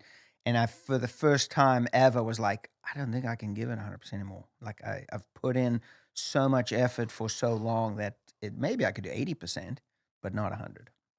And then if you're going to do something at 80%, why? And you had no backup plan, no idea what you were going to do. I mean, you'd obviously had a bit of cash behind you, but yeah, but not a lot. I mean, not a ton. I mean, in the grand, I hear people so often, oh, you need to make enough money so you can retire and never work again. I'm like thinking to myself, that is the most stupid thing I've ever heard in my life. Really? What good is a man who's got nothing to do at 30 years old? I mean, he is going to go one way quick. He'll be divorced, drugs, hookers, whatever, real quick. I mean, I don't care who you are. Most likely you're not going to be doing much good stuff. I'm so glad you said that. It's crazy. I mean, make as much money as you can, invest, get sure. involved in business, do different things. I mean, there's so much good that you can do with money, but to think that you're going to make enough money and never have to work again, I couldn't think of anything worse. Mm-hmm. It's insanity. All the successful people that I know, like the guy that did with the fences and the dude would be out picking avocados, had an avocado farm. Yeah. You know, totally. It was just like that idea. He's kind of the first guy. Like I actually learnt so much off Derek. He was just still a fantastic, one of those guys that made a lot of money, but wore just normal clothes. Yeah. Like you would never know, but he was just the most humble, the nicest. He would give you the best advice. Yeah. Like some stuff that he said that I'll never forget in my life. And it's just been incredibly true. Like it's that advice has never not been applicable to my life. But yeah, I mean, he was the same thing. He's like, dude, what am I going to do? I need to, he really made enough money to do nothing for the rest of his life. And then he invested, like they're killing it. But yeah, he was just that guy that would just get up and every day get up, make a cup of tea, have a good breakfast with his wife. His wife's the same. Like she worked with him on everything. Yeah. And they just kept going, you know? I mean, I got so many thoughts behind it, but I mean, this world and certainly California and Orange County we live in, it's all about money, money, money. And it's don't get me wrong, I like money. I like flying first class. I like nice cars. I like things like that. But there's so much more to life than that, right? And if that's what defines you, I mean, you're missing out on so much, right? And for these kids to think they're going to make enough money, and even if they do, I mean, it's not healthy. I mean, you look at statistically and scientifically, guys that retire early and don't have a purpose and a drive in life, they freaking get Alzheimer's and all these things, and they die like super quick. I mean, I have so many utility people that I work with who have been working there for 35 years. They retire, and within 2 years, they're dead. So, there's something to be said for having a purpose, working in life, and again, it's the journey, right? I mean, I want to make all this money so I don't have to ever work again. Well, hang on a second. How much character, how much determination, how much grit are you going to have? Sure, that little bit that you raced. But man, I'll tell you what, like I often tell the Lord, hey, I got enough character and grit. I don't need any more. Make it easy for me now. But I mean, I'm very grateful. I've completely started a whole new industry and I'm making more money than I ever made in racing. Yeah. So, and that's a blessing. Was there a point where you did want all the things and you thought the things were going to make you happy and the money was going to make you happy? Or did you always have that perspective? I think again, don't get me wrong. I like nice things. And I always was kind of sensible with my money. Like my biggest splurge was actually after I was racing. It was a beautiful SL63 Mercedes, It was like, it was actually after I'd closed that real estate deal. I'm like, okay, I've got a succession plan now. I'm on the hot stuff. But yeah, I mean, I always was pretty sensible and, I mean, you can do so much good. These guys racing right now, buy real estate, buy buildings, buy freaking all these investments you can, and then manage them. That's what you need to do. I mean, no offense to Jet and them. I'm sure they're making a lot of money, but pissing money away on Rolls Royces and that's like. Yeah, it's funny. So I think it's weird. It's cool that you actually talk about money. So many people won't talk about money, and I mean, I grew up without a lot. And I think that when you grow up in that way, you think that, like, I know at least for me, I don't know whether my brother did. I should ask him this question, but I think for me, maybe being the oldest and like really seeing the struggle, like, especially when we were like really young, man, I just thought the way to fix your life was to make heaps of money. Sure. Because that was the thing that we didn't have. And it seemed like that's where a lot of the source of unhappiness was. And then I compared myself to a lot of kids at school that had Nikes. I didn't have a pair of Nikes till I was like 22. Wow. And I was like in America, That was like a big deal to just like buy a pair of Nikes. Yeah. And it was always hand-me-down shit and you'd get teased so it like really affected my psychology in like a negative way. And I was on a mission to like make money. Yeah. But I never made money.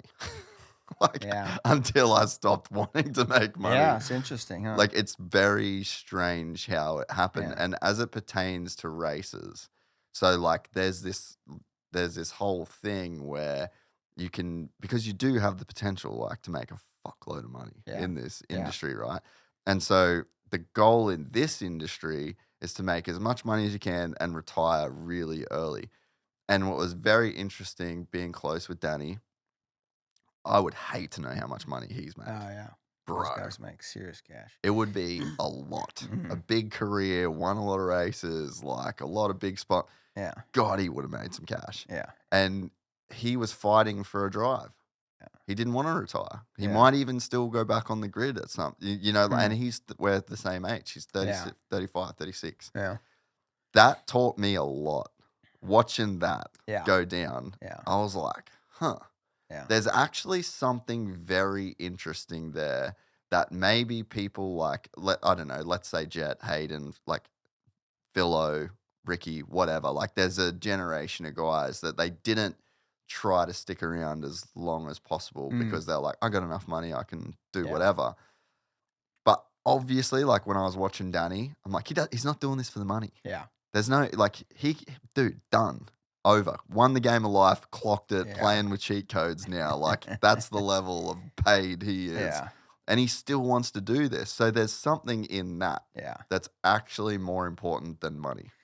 I think people forget about the value of the journey, right? It's like we always want to get to that destination, and I'm guilty of this too. Like, I want to get there, and when I'm making this, I'm going to be happy.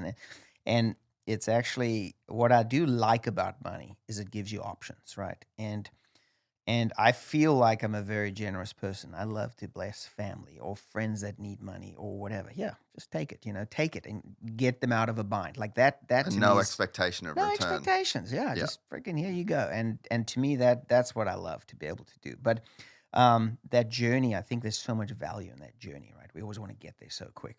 Yeah. Yeah, and I think that it's maybe what Danny felt is that like once it's over kind of thing. Which it is. And like to a guy like Jet, like, dude, stick around till you're like 30, 32, 33, 34. Yeah. Like just keep doing I think it stick around as long as you love it. Yeah, for the right reasons. Yeah, stick around as long as you love it. Life's too short to do things you don't love. And I think stick around as long as you're absolutely passionate about it and love it. What's some like really base level, entry level, like business advice if there's anyone that like owns a business that you've kind of learned? Because you've got highs, super high highs, super low lows. Like, is there anything that applies to anyone, you think?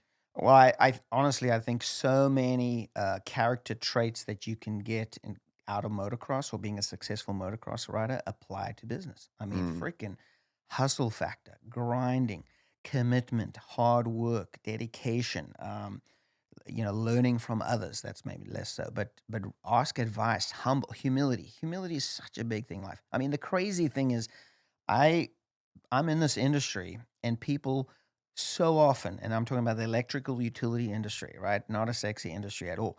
People so often remember who I was from back in the day and are so willing to open up the door for me. Oh, I remember watching you and stuff. Yeah, come on in. You wouldn't believe it. So many people. So, your character, your reputation, who you are, humility goes a long way. I mean, just the basic work ethics thing. And surround yourself with people who've been there, done that. Bounce ideas off them, ask them advice. Yeah, I mean, that's just the basics. And there's a thing my dad always said, it's like a common term, but you see the same people on the way up as you do on the way down. So it's like if you just on the way up and you're blowing past people, and you're like, yeah, bro. Yeah. When you come down, you're seeing all those same people and you might be the one wanting to say hey to them. It's very wise. Very wise. Never burn a bridge. That's one thing I've realized. I mean, especially in this industry I'm in, it's very incestuous. Guys go from company to company. And if you leave in a bad way or have some kind of fallout and call the guy whatever, and next minute he's maybe the boss at the new place. Oh, I remember you. So yeah, never burn bridges for sure. Did you ever have any situations that like, I think sometimes you can't help it in a sense, or like maybe a bridge gets burned, but then you're just like, dude, I wasn't trying to burn you. Like that's just how the dice was rolled in a way, I mean, again, it's how you handle things, right? You're always going to have conflict. That's always going to happen. The closer you are to people, the more conflict is going to arise, right? Whatever it is, you're married now, right? Or you know that. But I think it's how you handle it. That's the situation. And yeah, you're going to have differences of opinion, differences of agreement, and hey, man, just have a conversation, because nobody likes walking through the pits going, oh my gosh, there's that guy, feel so embarrassed or whatever. Just go up, walk up to him, shake his hand. Hey, man, sorry the way that thing went down. my fault or your fault, whatever, just can we let it rest? That is something that people do not do. Oh, I do it all the time. Especially modern times. Like I feel like that's one of the things that's like saved my life so many times is I've actually been like, yeah, I fully fucked up, eh? Yeah, exactly. Just because like they're like pissed, and I'm like, I really shit the bed on that one. Like, because if you don't do that, like that's when I think that's when people are pissed. Yeah. Like if you don't take accountability for like when you obviously are gonna make some mistakes in life, I mean, and when we lost whatever $5.5 million in real estate, in our little fund and that, and I mean, I literally had to call all of my friends, a lot of them still in the industry today, dude, and I just owned it. I mean, I said, listen, I am so sorry with the way this thing has gone down. Here's what happened. Here's the facts. Again, most of them realized that it wasn't my doing, but a couple of them have had a hard on for me.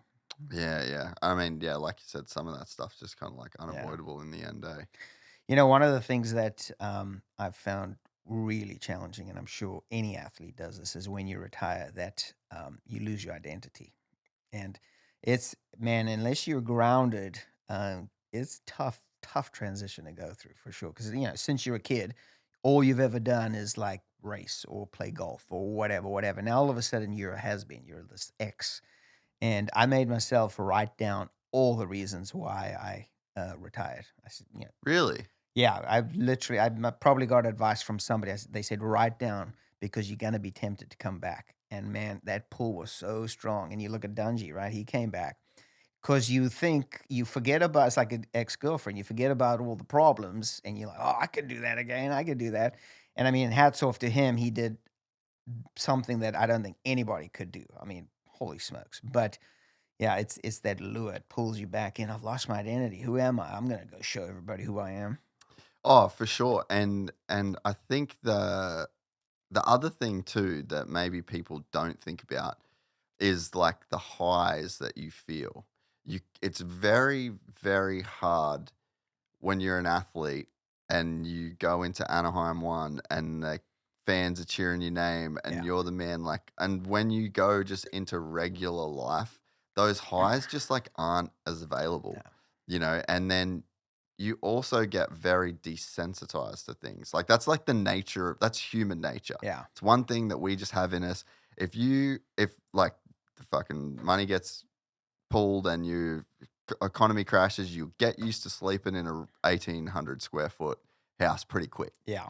You were just in a 6,000 square foot and you get used to it. But then in the same way that you get used to that, when the going gets good again, you just get used to it. And now all of a sudden you wish you had a heated floor because the tiles are cold and I don't have a bidet anymore. So I think that the extremes of entering a stadium and people cheering your name, like, dude, imagine Jeremy. Yeah. Like he was like literally carried the sport for 10 years. He was like the golden boy. And it's like very hard in life if you're attached to the wrong things to match those highs in other places. Yeah. And there's a chemical thing at play. Like your brain is just a little chemical factory. Yeah. And it's like the roar of the stadium like floods your system with these really hot, you get a high from it, So I think there's also that element where like you just, in normal life, you just really can't get those highs. That's why people do drugs, cheat on their wives, like just the whole thing. It's like you're so needing like some kind of rush to like make you feel a thing. No, you're 100% right. And again, if you're not grounded in the right things, right? If you're not surrounding yourselves with good people, it's easy to get off the right track for sure. Yeah. No, I remember it was definitely a struggle for me. Like, okay, who's Greg 2.0, right? This is who you've been the whole time. Now who are you? But you've kind of had to reinvent yourself a few times, right? Yeah, freaking third time now. Well, going to Europe. Yeah. Like talking to Dan, he was like, dude, he's the master of really having to go and reinvent himself in all of these really tough situations. Yeah, I mean, it's been a journey for sure. And, moving to Europe, I don't think, I mean, It was tough. It was very tough. It's not easy, right? You don't see too many Americans popping over to Europe and going, "Oh, this is fantastic and easy," right? It's easy, much easier to come to the States from a lifestyle point of view. Everything's easier, that kind of thing. But no, that was a rude awakening, but again, it builds character. What were the things that helped when you retired? Like, so being tempted to come back, I pulled that list out a few times. I mean, certainly my faith, walking with the Lord. I knew my identity was not in my racing and who I was as a racer, right? But those highs you mentioned, like when I stood on the podium, for me, the high was standing on the podium, looking this way and going, I freaking kicked your ass today. Like I was the best. That was to me just the biggest high. I didn't... the fan adoration and all that stuff for me, actually, I didn't love that because it's like, you don't even know me. You really don't know who I am. You know this persona, but you don't know me.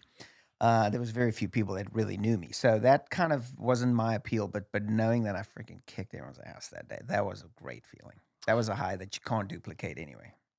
It's interesting that you say that with the fans because I think that that's one of the things, I mean, I've spoke about, it's kind of like my little pet thing at the moment because like from the outside looking in and my job of like, I really try and present the sport in such a good way and I try and get it to where people can like, a guy actually commented on a YouTube video and he was like, dude, I love this.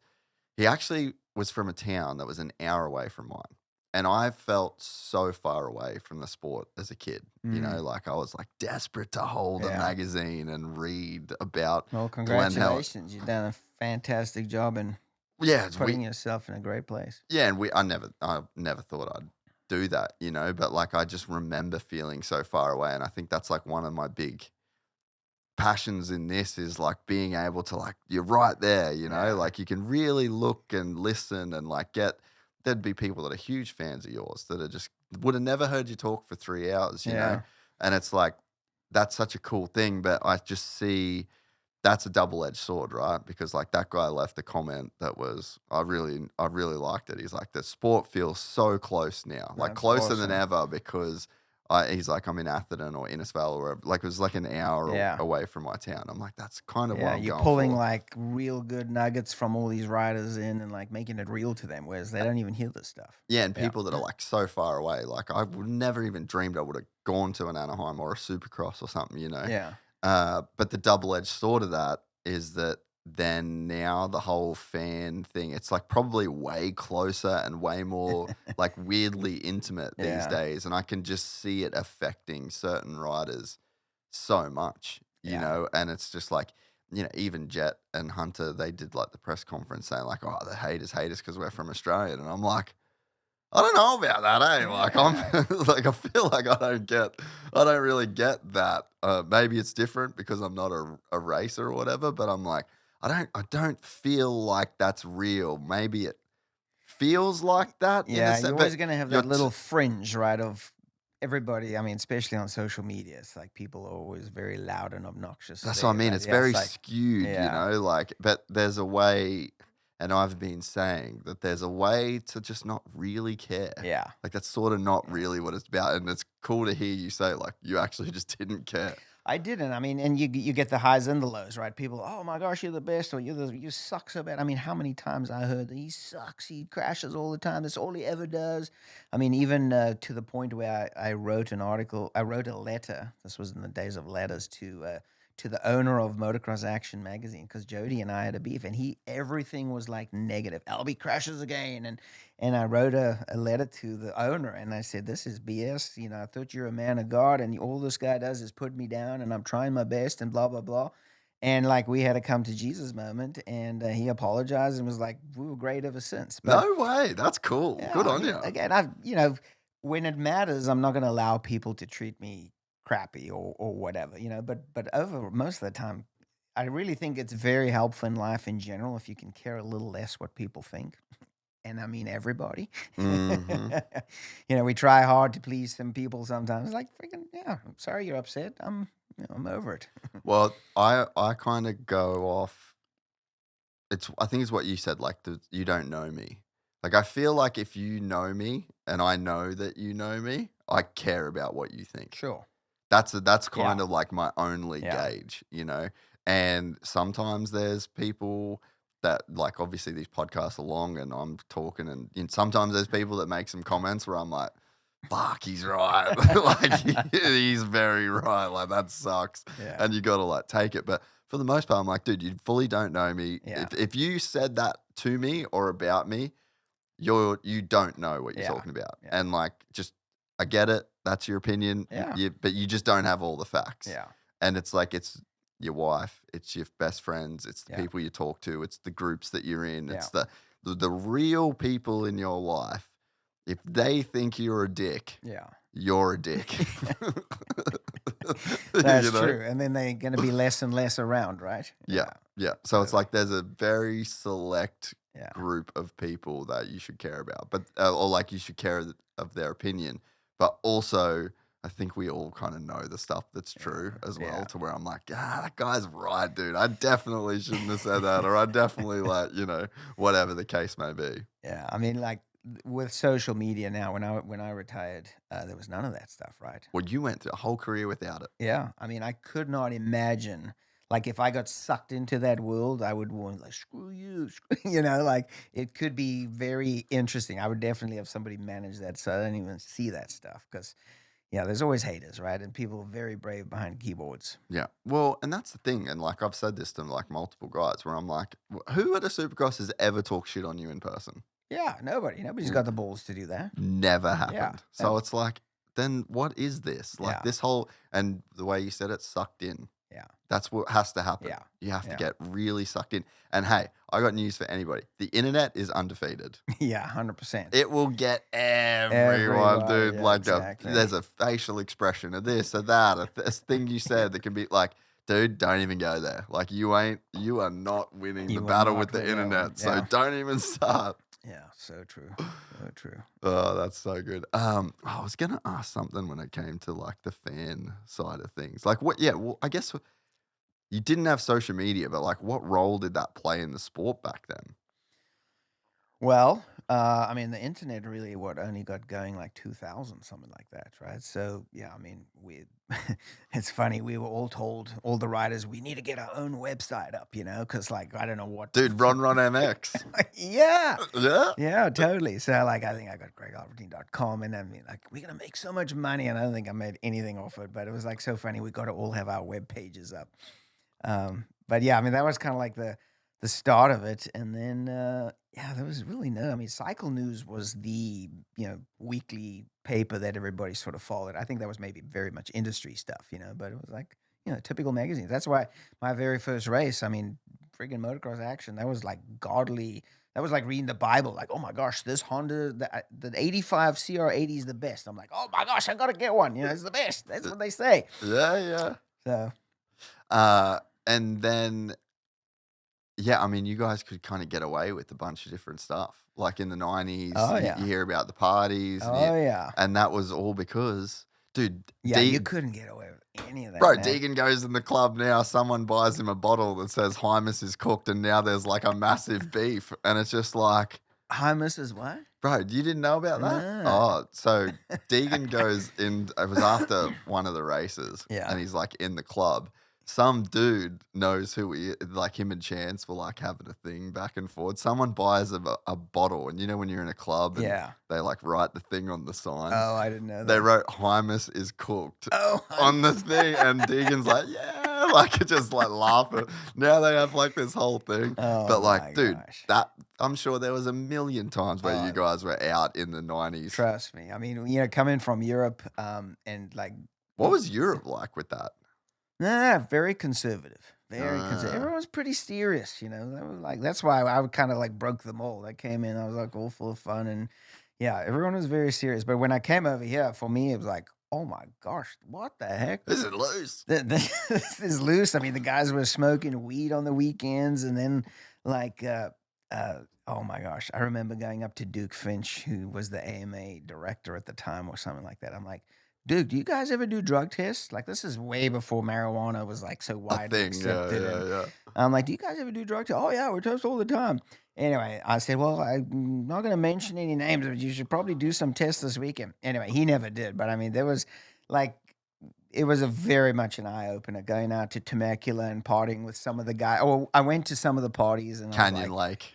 Canyon Lake. I think Emic had a party out in Riverside. I went out there and my eyes were just like, oh my gosh, this is what American teenagers are like. This is like crazy stuff. I was a fish out of water for sure. I had the exact same experience in like 2010, 2011. I remember like the first American chick I hooked up with. It was like an alien, dude. I was like a completely different species of I was like, just fully had my mind blown, and it took me off the rails for a couple of years, dude. I was like, whoa, this is what it's like. Yeah. I could have never got a chick like that in Australia, and she would have never done those things. Yeah, no, it was definitely an eye-opener for sure. But yeah, as you said, I mean, like, there would have been a lot of incriminating evidence, that's for sure. Yeah, well, I mean, you guys just got the sweet spot of that, like it's just gone now. Yeah. I mean, there's pros and there's cons, right? I mean, obviously you can market yourself so well. Like, obviously the Deegans have done a phenomenal job, and I'm sure they're monetizing the heck out of that. So, I mean, there's definitely pros to that. Yeah, yeah. I think, too, there was probably more of a balance of lifestyle in that era, too, where it wasn't like... But it sounds like you were just a bit of a beast training-wise. I mean, I was on the bikes 5 days a week, right? No way. On a plane 2 days. So, I mean, you're training 3 days. You're on a plane. You do press day, Supercross, plane back. It was like, that was a busy schedule. And that was the whole Supercross season. And then outdoors, I mean, for sure, I was training hard. So, I mean, yeah, lifestyle. I think there's maybe more off-track stuff that they have to do now, like media stuff and that. That's just because of things more profile. I don't know. I don't think they do as much as what you'd think. I just feel like they do a lot more training, like off the bike. Okay. Well, I don't know how much you did, but it's just like very regimented. Like you've got to do X amount of miles. You got to do this. You got your gym workout. Yeah. Like it's just a way more scientific, right? Yeah. Yeah. Very like directed. Yeah. We just used to train until we like exhausted, and then all right, it's enough. It's like, or push yourself a little harder. Could you see the change coming with Ricky? Oh, absolutely. I mean, obviously, I was retired at the time, so him and I both won the championship in '99. Different classes, 125, 250, and then we raced the same year. The next year, went out with the number one plate. But I mean, when Eldon came on the scene, and I mean, I wish I'd had that kind of knowledge and experience and coaching and guiding. I mean, again, I was just trying to figure it out on my own. Go to Olive Garden on a Friday night because we got a Cabo load, that was it, right? Unlimited breadsticks. Yeah. I'm going to piss real quick, but I want to pick up right there. I almost made it the whole way. How ahead of the game was Ricky and Eldon, do you think? I would say very far. And it's kind of interesting because that wasn't Eldon's background, right? So he just figured it out and made it much more scientific. I mean, super impressive. And I mean, trust me, the guys, as you know, hate working with him in the sense of like he doesn't put up with any BS. He like has such a tight program and he works them, right? So, but again, I would have paid freaking a lot of money to work with him because then you can come to the start line knowing that you're better prepared than anybody. Yeah. I mean, how do you put a price on that for your confidence level as well as for your fitness level? Yeah.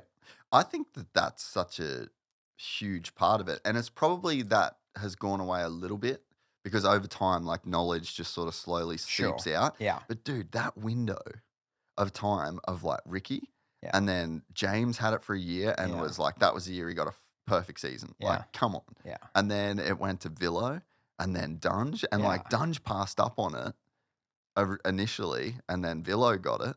And so it's like, then he got beat by Villo for those 4 straight years. Villo retires, then Dunge gets it, then he's that guy. Yeah. Like there was a period of time where that's exactly what it was. And then the momentum rolls on itself to where you're like, if I'm Eldon's guy, I'll win the championship. Yeah, absolutely. I mean, how do you put a price on that? I mean, it's like invaluable. But I think it was like, in terms of the knowledge and what he brought to the program, and he had the guy that was like primed and ready. Sure. I think you've got to want to do that workload, and you got to want to kind of like you got to want to be ready for it. Yeah. But I mean, it was like he had an iPhone and everyone else had Nokias. Yeah, BlackBerry. yeah. Do you remember James at all? Like, where did James kind of? So he I was fully retired by the time he came on the scene. Yeah, yeah. But I mean, beautiful, gifted rider, fantastic to watch. Yeah. Do you remember any of the early days where, like, was it a thing where you knew he was coming, or it was like very obscure even? I think it was obscure. I mean, obviously, I hear about Loretta Lynn's and some of the amateurs coming up and that, but I mean, as you and I both know, a lot of the amateurs that turn pro never go anyway, right? It's the one or two shine and the rest sort of peter out. But definitely Pastrana was on my team in 99, I think it was. And like I could see that he was coming up, right? But I think James was after Pastrana, wasn't he? Yeah. What was it like working with Travis? So I personally didn't work with him. He was like the kid coming up, and it was a bit of a circus. You know, his parents thought he was like God's gift to mankind. I always liked Travis. He was a sweet kid. Yeah, like it was a bit of a talk about the entourage and, you know, the chaos that came with it. Yeah. So yeah, when you were saying like the man friend thing was just coming in, man friend's probably the wrong word, Yeah. but like there's an entourage. It's like it's a whole thing. It's not just a whole thing. a like, guy pulling up yeah. in a truck to work and clocking in, riding the bike. And We got the clocking out. production team coming in. You know, yeah. Was that weird? I don't think it was weird. I mean, I just personally, I hated that side of it, right? And, you know, I could kind of see through a lot of that stuff. Yeah, I mean, again, it's it's a part of the sport that I never enjoyed or liked. Like, and you see it, especially at the Supercrosses, everybody comes out the woodwork, like all the cockroaches, and oh, that's my guy, you know. And it's like, but yeah, I mean, you know, he was an amazing. I mean, what a phenomenon, right? But everybody loves to jump on a train that's moving already, right? Because it's like this is going somewhere. This is going to be our ticket, our golden ticket. Yeah, no, that's definitely a real thing. Yeah. And what about like, I guess what balance or how much less did McGrath have of that? I would say he had a lot less of that. I mean, again, he was Jeremy was very smart. I mean, not that Pastrana and them weren't, right? Travis was just a kid. Yeah, right. yeah. But I think Jeremy was smart and strategic in who he surrounded himself with.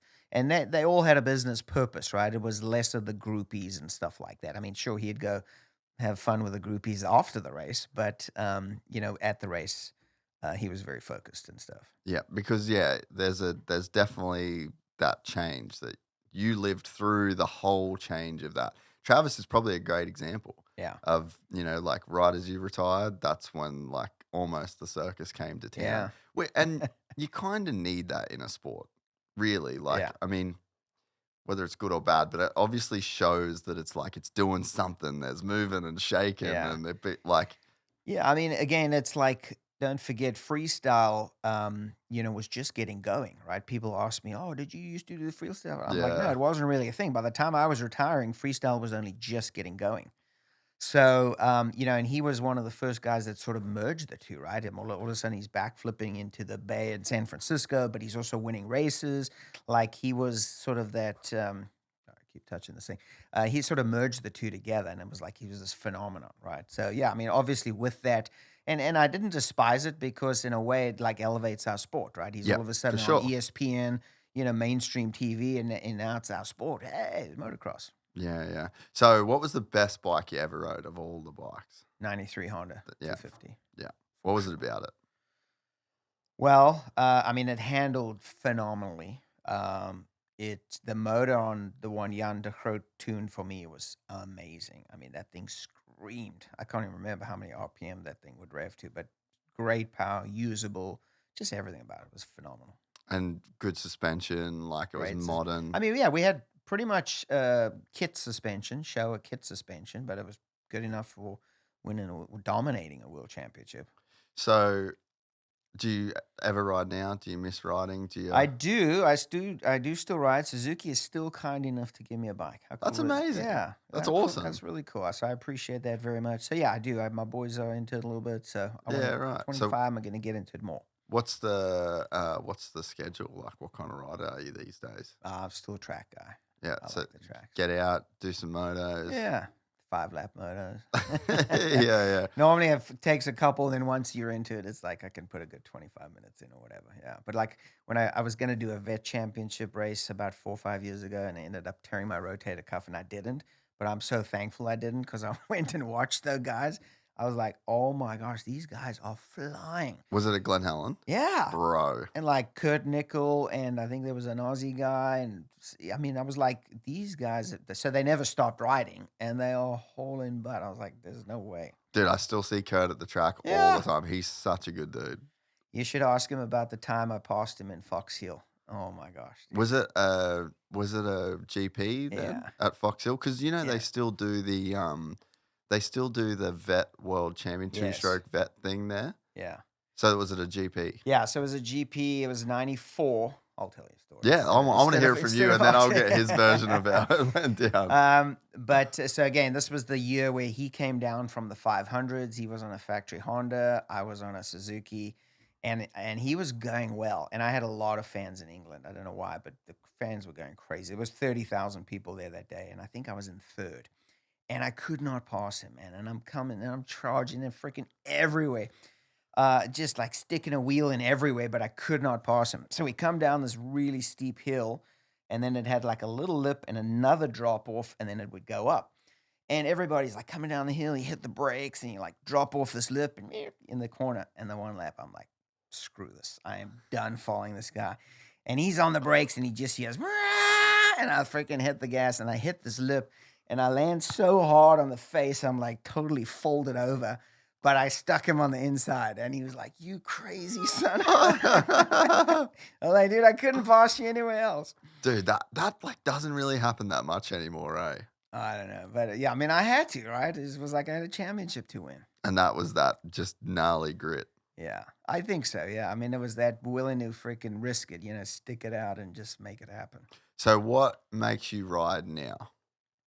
I still enjoy riding a motorcycle. I love the feeling of it. I mean, still jumping, things like that. I mean, getting into a beautiful loamy berm and just freaking carving it up. There's very few things that feel that good. It's cool that you can be a guy that had the career that you had and still find riding just like a simple pleasure for it. Like not a lot of guys get to hang on to that. Yeah. I retired on my own terms. So, like, if you had to say to me, "Oh, go get ready for, championship and grind," and I mean, I'd be like, I'd get bored quite quickly, like going and doing lap after lap after lap. But, just doing it, riding a nicely prepped track and having fun with it, that's awesome. I love that. What's your favorite track around here at the moment?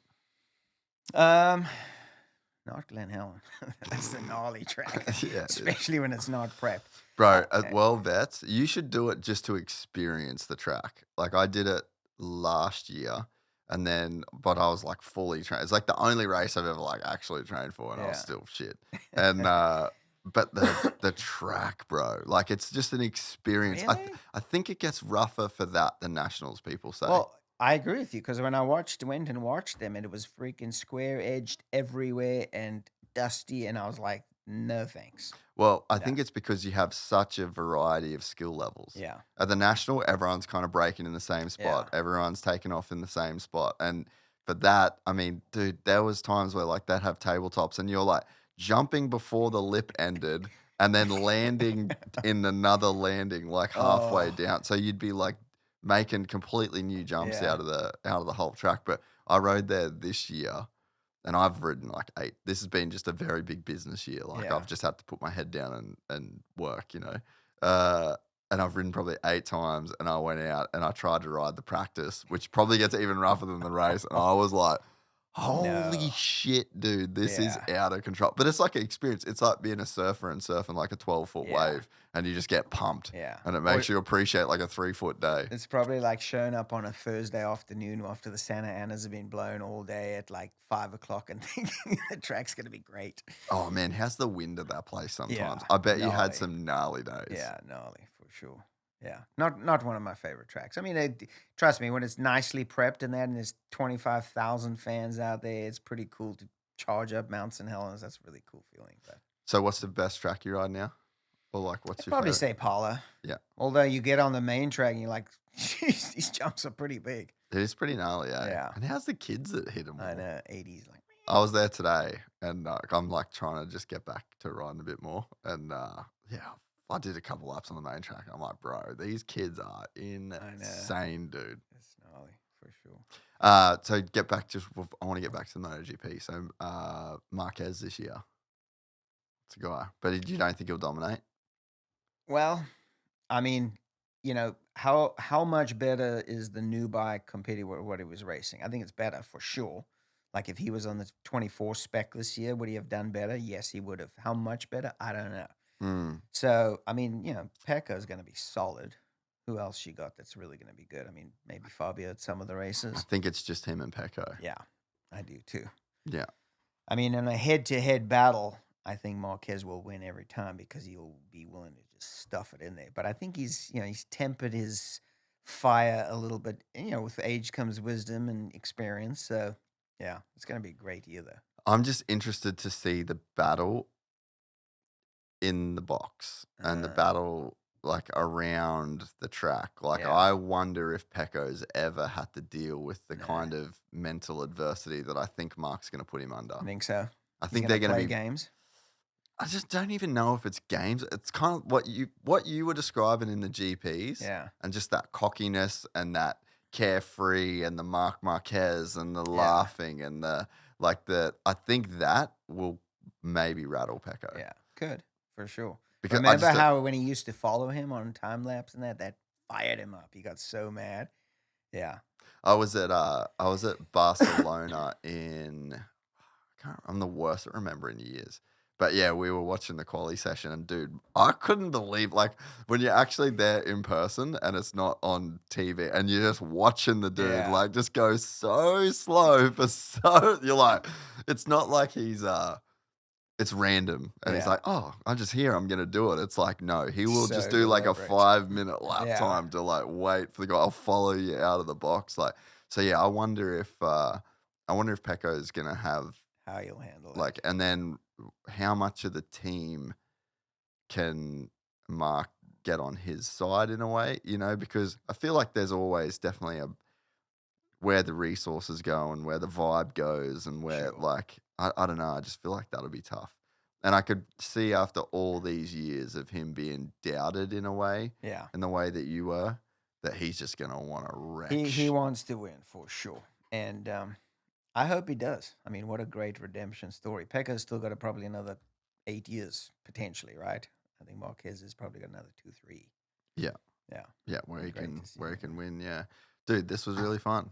Thanks, man. Really fun. Nice to get to know you as well. For sure. Congrats on your success. No, I appreciate it, eh? Yeah. You're like an overnight success over the last 10 years, right? That's what they say. Yeah. No, it's been cool. I've had so many people say that you need to do the show, and there's been like, for the longest time, I'm like, dude, I would love that. I would love that. Dan finally pushed it over the line and got us in here. So, yeah, and I definitely look forward to talking to you more in the future. Let's do some mountain bike riding. I'm right there. Yeah. Do you ride the mountain bike trails at all much? Do you ride the dog park ones? I do. Yeah. I took my boy and his Ciron out there the other day. It was pretty fun. Nice. Yeah. What's the trails you ride the most? Do you ride the Rambless ones? So we don't need this one. Or do we? Just keep rolling. People still listen, yeah. Oh, okay. So normally I actually go out to Waterworks down in Ladera Ranch. Where's that? So there's a water department just there off Oso and Antonio. Yeah. And then we park there. There's a bunch of cool trails in that. And then I just ride right out the back of my house. Actually, I was building some jumps the one day, and Johnny and the Lawrence boys came cruising by. And oh, no way. Like there's a trail right behind my house. I can kind of ride from there to Saddleback Church and sort of up and down. Huh. Yeah, right. No, I'm keen. Do you ride e-bike? I don't. Okay. I don't. You? Yeah. Yeah. You're smart. Yeah. Dude, I'll ride the Ciron with you then. Yeah, I actually have two. So if you want to cool. jump on one, I just literally ride out of my house at the moment. Yeah. I don't have a truck at the moment. Where are you? Are you inland side of the 5? Nah, beach side. Beach side, okay. So I just ride. There's like a water tower up the top of the hill. And so I just kind of ride. Is that the one where like is a big open field? I used to paraglide out of there. Paraglide? Yeah, that's fun. You never done that? No. Oh, that's so fun. Really? Yeah, I took it up during COVID. It is so freaking fun. No way. I do it with the motor, so you don't have to go to like a mountain, but like I take off from one of the baseball fields, cruise up and down the coast. It's fun. Have you ever thought about getting your actual pilot's license? I got it in 2001. I still fly. Do you fly much? Yeah, quite a bit. Huh. Do you have your own plane? No, I rent one right out of Orange County here. Yeah, right. Cirrus. Okay. What kind of Cirrus? The SR22. No shit. Yeah. Really? Yeah. Dude, that's like the dream plane It's right such a there. great little plane. Yeah. Really? Yeah. Huh. That's so cool. Yeah, I use it for business a lot. I was in Salt Lake City about a month or so ago. I got out to Phoenix, Northern Cal. Yeah. How long did it take you to get your license? Very quick. It was one of the first things I did when I quit racing. So I think I like soloed in 8 hours, and I think I got my license in like the minimum, whatever it was, 35, 40 hours, something like that. But it's been a long time. No way. Was Yeah. it, how did, so you obviously like took to it pretty easily? Yeah, Or? I mean, like the mechanics of it, I find very easy. It's all the written and the knowledge stuff that takes time. That's challenging. And then to fly around here, like, you got to have you got to know what you're doing because of all the There's airspace. a lot of planes. Well, that also, but your airspace, you're talking, if you're not talking to clearance, you're talking to ground, you're talking to tower, then you got to, SoCal, air traffic control. Yeah, so there's a lot going on. But I mean, if you can fly out of this basin, you could pretty much fly anywhere in the world. Yeah, that's it's one of the projects I want to do this year. You must. Yeah, I've been thinking about it I always kind of wanted to do it, but I was like, I'm honestly kind of scared of it. So I need to do I want to book just like the discovery flight or whatever they call them. Let me know. We can go up. Yeah. So how often do you fly? So, I mean, normally every month. Yeah. At least once a month. Yeah. It's been a couple months. I went to Europe and stuff like that. So I haven't flown in about 6 weeks, maybe 8 weeks. Yeah. Yeah, you want to know that, huh? Before you come with me, you fly every day. No, I mean, it's just one of those. It's funny, like, because in the back of my mind, I'm like, it would be cool you go to Supercross in Arlington. It's like, all right, we just go. It's a 6, 7 hour, 9 hour flight, whatever it is. Like that's a long flight. Yeah, dependent on the plane. But I mean, we can probably do a bunch of stuff in Vegas. So it's like, I could just go and do that. But I don't know so much as if it's like necessarily just for that reason, or I don't know. I just feel like it's a skill that I've always kind of wanted to. I love flying. I love the feeling of flying. I just love being up there and just, and pull into any little airport you want to, right? I love it. I enjoy it. And then, as I said, so there was a period where I didn't fly for like 10, 11 years because I couldn't afford to because of the real estate deal. Yeah. So I started again back in like 20 or something like that. Have you ever bought your own plane? No. Don't want to? Well, I would love to. But the kind of plane you're probably used to now. The kind of plane I'd like to buy is probably like 15 million. Oh, really? Well, like a mid-sized business jet, that would be lovely. But I mean, I would definitely consider buying a Cirrus for sure. That's like kind of the play. If I could have something like that, I'd be pretty stoked. But I'd be looking at more like a Cessna 182 or something. Like to me, that would be a plane that if I could. Yeah. It's totally, that's a super capable plane. Yeah, I mean, a Cirrus, you could probably get a secondhand Cirrus right now for $500, $550. Okay. SR22, which is not bad. Yeah, yeah. Because I think new they're like 1.3, 1.4 or something like that. Yeah, but I wouldn't buy a brand new one. Yeah. No point. That's what Mick does now. He sells planes. Really? Yeah, dude. What kind? Fucking big dogs. Really? Yeah, he works for Global Jet, or he's like in on Global Jet. I don't know if you've ever heard of them, but like I think they're out of New York. Okay. The main company. As like a broker or agent for them, or he like puts his own money on I it. think So I think, I mean, maybe one day we'll get together and he can tell you the story. But I think he really got into the aviation thing after, like while he was racing. And then I think he was like, okay, you can like make money out of it. He's, gnarliest businessman I know. Love it. Like Love it. gnarly. He's the fucking man. Like we call him Mighty. Like Mighty That's Mick, so dude. He was cool. the man at racing, and he's just. Does he ever come over here? He does come for like the GPs and stuff like that. And now that his kid's in F1, did you see that? No, I didn't. Bro, his kid's driving for Alpine. No Jack doing. way. Yeah, yeah. That's so cool. Yeah, Very main cool. driver for like it's him and Gasly. I haven't watched much Formula One lately, so I'm a little out of it. Might be a Dang. good guy to get you back into the. But yeah, so he comes to he'll still go to a bunch of GPs. Yeah. And yeah, if he's ever around here, I'd love to see him. Yeah. He's That's a so cool. crazy cool guy. But yeah, flies everything. He's just, really, he does the big Talking jets and about shit. motocross opening, just so many doors. It's crazy. I was actually at the NBAA, National Business Aviation Association. I went to one of their shows in Vegas just to check out some planes. And then anyway, I got on this beautiful Gulfstream G550. And the the guy at the back of planes on the phone. He's like, "Hey, Albie." I'm like, "Yeah." He's like, "Dude, I'm a huge fan of yours, man. I watched you back in the day." And anyway, he's a broker for them. His name's Russ. Nice, super nice guy. Anyway, he was an F-15 fighter pilot. No. Yeah, and now he's brokering planes, but he was like super friendly and like, yeah, so small world. I was about to say that's a crazy world, that whole aviation space, you know, like the more I'm one of those guys where I'll just do like all the research and I'll know all the shit, and by the time I actually like fly a plane, I'll fucking know everything about, you know what I mean? But yeah, the more I've like looked into it, I'm like, dude, that's a wild world. Yeah. And then the people that you meet in it, and it's like, it's a whole thing. I'm a little scared of it just because of what I've heard. Like, I mean, the amount of money that's involved to get something really nice, right? Like, you get these older planes, you can pick up a citation for like 1.5 million right now. Yeah, yeah. But the engines are shot. Like, you're gonna have to spend 8 million on this and that. So, like, you really need to know what you're doing. And then you talk to a tax guys, like, that's the first thing they scrutinize. If you really if you take one trip and on a personal level and don't pay for it personally, but put it on your business, they'll freaking audit you. And so, I mean, like, aviation's expensive. Anyway, I mean, even a Cirrus, like, just renting the one I do, it's like $450 an hour. Really? Yeah, I mean, you do a little trip to Arlington and back, and you $4,000 later. Yeah, it's not cheap. Yeah, that's why I think that's why I'm trying not to even think of it in like those terms, to where it's like, you know what? Even my wife, like, we were driving past on the 76, like on the way out to Parla. Yeah. And there was just people landing, you know.